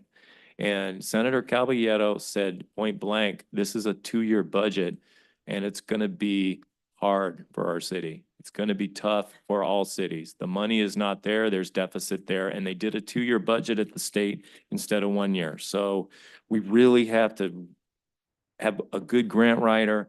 We got to focus on grant writing, on local resources, and growing our sales tax, doing it ourselves. I think it's really important to encourage business so we can pay for all these improvements that we want to make for our citizens that we heard about tonight. Also met with Councilmember Guerra and Selma Cemetery District Board Member Robertson, with Selma Unified Superintendent Ed Gomes, about safe routes to school, which is right across from the cemetery. So it definitely impacts the cemetery district as well as the city, and the Council of Governments, which has some potential funding available for the safe routes to school, which could be really helpful. I attended that same Central Valley Lioness Club officer installation, and I really applaud the new leadership in that group. So that's great. I attended an SKF meeting. We had Mr. Horn there, Director Horn. Appreciate you being there, sir. It was good seeing you. I attended the Jersey Boys show at the Selma Arts Center yesterday. Great show. I think it's still the 27th. I urge everyone to get out there and check it out. It's a good show. You'll know all the songs if you've been around a while like I have. And I wanted to ask a question. What happened to the bench at McCall in front of the old Country Waffles? For those of you who haven't been here that long, it would be like McCall and that KFC. Do we know what happened to the bench there? It's gone. That get removed? So if the bench is gone and it was there and I don't know what exact bench you're speaking of. They I know use the it to wait for the location. bus there. It's a transit stop. Right, so if it's gone, it was probably damaged and needs to be replaced, and I will make a note to my staff tomorrow to talk about that. Great, thank you, Director. I appreciate that. And my last comment tonight will be just a really short story. Rose and I had our newest goddaughter over to dinner last Friday. We had raclette. It was nice to introduce our 9-year-old goddaughter to a traditional Swiss dish, which I was introduced to by my parents when I lived in Zurich, Switzerland. This multicultural dish was a favorite of mine, and it was good to introduce it to another generation. Some asked me, where did you come from?